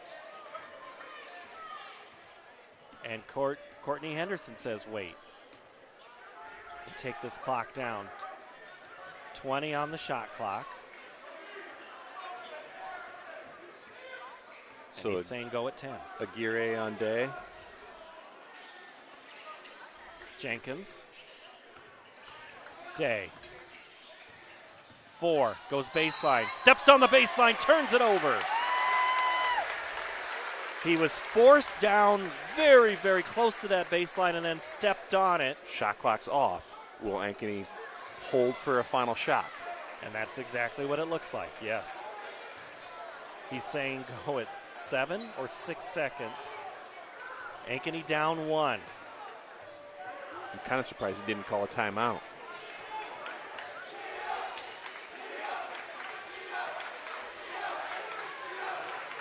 Aguirre, 10 seconds. He's looking for somebody. Aguirre drives in, and he's held, and the ball will stay with Ankeny. 6 seconds. And Johnston thinks the alternating possession arrow is supposed to be Johnston's way.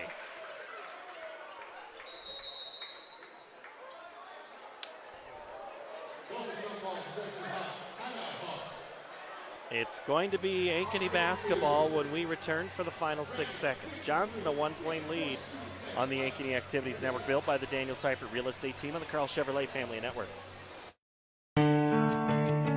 My dad always said, if you take care of people, everything else takes care of itself. That promise has guided us since 1978. Since then, you've trusted us with first cars, family cars, fast cars, and the memories in between. Your journey, our promise, that's why we're here.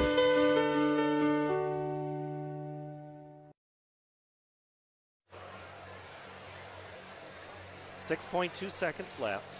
Johnston 53, Ankeny 52. Ankeny has the basketball. Alternating possession arrow will put it back to Johnston's favor, but still Ankeny's ball. And Ankeny's out of timeouts now. They are. Johnston with 3. I think that's your game reset. And they've brought Allison in, the 7'1". Allison, smart move by Coach Courtney Henderson here. Coming up in the Johnston schedule, they will be 2 games with Council Bluffs teams. Thomas Jefferson and then Abe Lincoln next Thursday night. Ankeny will play Dallas Center Grimes and Dowling Catholic to close out their season, regular season. Johnston has won 5 of their last 6. They cling to a 1-point lead. Ankeny has the ball. Ankeny's really trying to get this one tonight.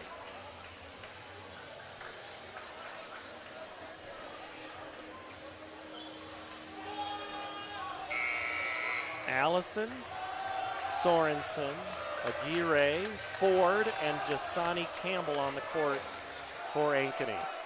You think the ball goes into Allison here? It could. With a 8-inch height advantage? He's got to get it in, and he does, and he throws it away. Ankeny could not get the ball in. Sorensen needed Aguirre to not be out of bounds when he threw it to him, but he had no choice there. Timeout, Johnston. So clearly Johnston defended that play as not the way Ankeny was thinking. That is not the way they were hoping that would go. All right, we'll step real quick. 30 seconds. Back in a moment. More Iowans drive Chevy than any other brand, and nearly 25% of the new Chevrolets sold last year came from the Carl Auto Group. Since 1978, we've exceeded expectations with an unbeatable selection and hard work that makes us your dealer for life. Come see why Iowans trust Carl Chevrolet, with locations in Ankeny, Stewart, and Webster City. Your dealer for life. It's the car away. Oops, sorry. Remember that foul situation. If Ankeny wants to foul, they have to quickly do it. They've only 2 fouls, but they have to get the steal. They got to get a steal. That's the only way right now. Johnston's been prone to turnovers, but Ankeny is looking up at the wrong end of this. They're going to need something to happen in a hurry. Day to inbound it. He gets it quickly to Jones, and Jones is fouled by Aguirre. 4.2, so not much time goes off the clock.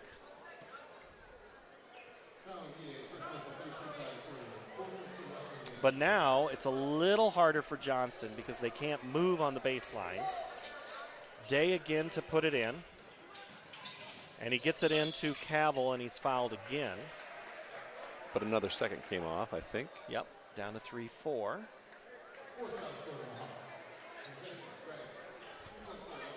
Sorensen whistled. So 14 fouls now. Again, Cavil is fouled, this time a little quicker. And so now we'll go to the other way. Cavil is, of course, the guy you want to put the ball into. And he's had a good night, 22 points. Has a chance to give his team a 3-point lead with 3 seconds to play. But even with 2 makes, a 3-point shot ties it. Yes. But a lot has to happen. You're out of timeouts. And first shot's gone out by Cavil. Roush is in. Ford goes out. Clark goes out. So Sorensen, Allison is back. A little bit of confusion here. Johnston's trying to figure out who to put back into the ball game. They're going to try to get Hauser in. And they do. Jenkins goes out. So Hauser goes back to play defense. Aguirre goes back. Look for that give and go midcourt heave with 3 seconds no matter what happens here. Johnston clears the line. Cavil hits the shot. And so now the quarterback throws the ball downfield, and it's intercepted by Johnston and Emory Jones. Jones makes the grab, steals it, and Johnston gets the 2-point win tonight, 54-52.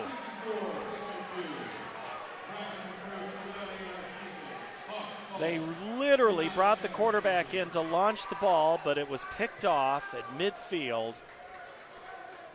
And Johnston gets the win. 22 points for Cavil tonight. 2 for Bargello, 17 for Day, 5 for Jones, 7 for Jenkins for a total of 54 points. The Hawks, 2 from Clark, 2 from Roush, 4 from Sorensen, Campbell 19, Aguirre 21, Allison 2. Good win for Johnston tonight. Great win for the Dragons to fight back from being down at the end of the first quarter, halftime, end of the third quarter, and come back when it mattered to get the win, keep their streak kind of going that they've had here in the last couple of weeks as they move forward into the late in the regular season towards the postseason. Look out, Johnston. That's been kind of my dark horse in 4A. They haven't cracked the ratings yet, but I know they're knocking on the door, and I don't think anybody's going to want to play them because that's a team that reminds me a lot of the Ankeny Hawks that won the state championship back in 20. They just kind of grind it out and make it tough. Well, that's it. Johnston, the doubleheader win tonight. The girls win. The boys win as well. For Logan Friesman, Levi Yeager, and Jared Haxton, I'm Paul Yeager. Thank you so very much for this season on the Ankeny Activities Network. More games to come. So long from Ankeny High School. More Iowans drive Chevy than any other brand, and nearly 25% of the new Chevrolets sold last year came from the Carl Auto Group. Since 1978, we've exceeded expectations with an unbeatable selection and hard work that makes us your dealer for life. Come see why Iowans trust Carl Chevrolet, with locations in Ankeny, Stewart, and Webster City. Your dealer for life. It's the Caraway. My dad always said, if you take care of people, everything else takes care of itself. That promise has guided us since 1978. Since then, you've trusted us with first cars, family cars, fast cars, and the memories in between. Your journey, our promise, that's why we're here. My real estate team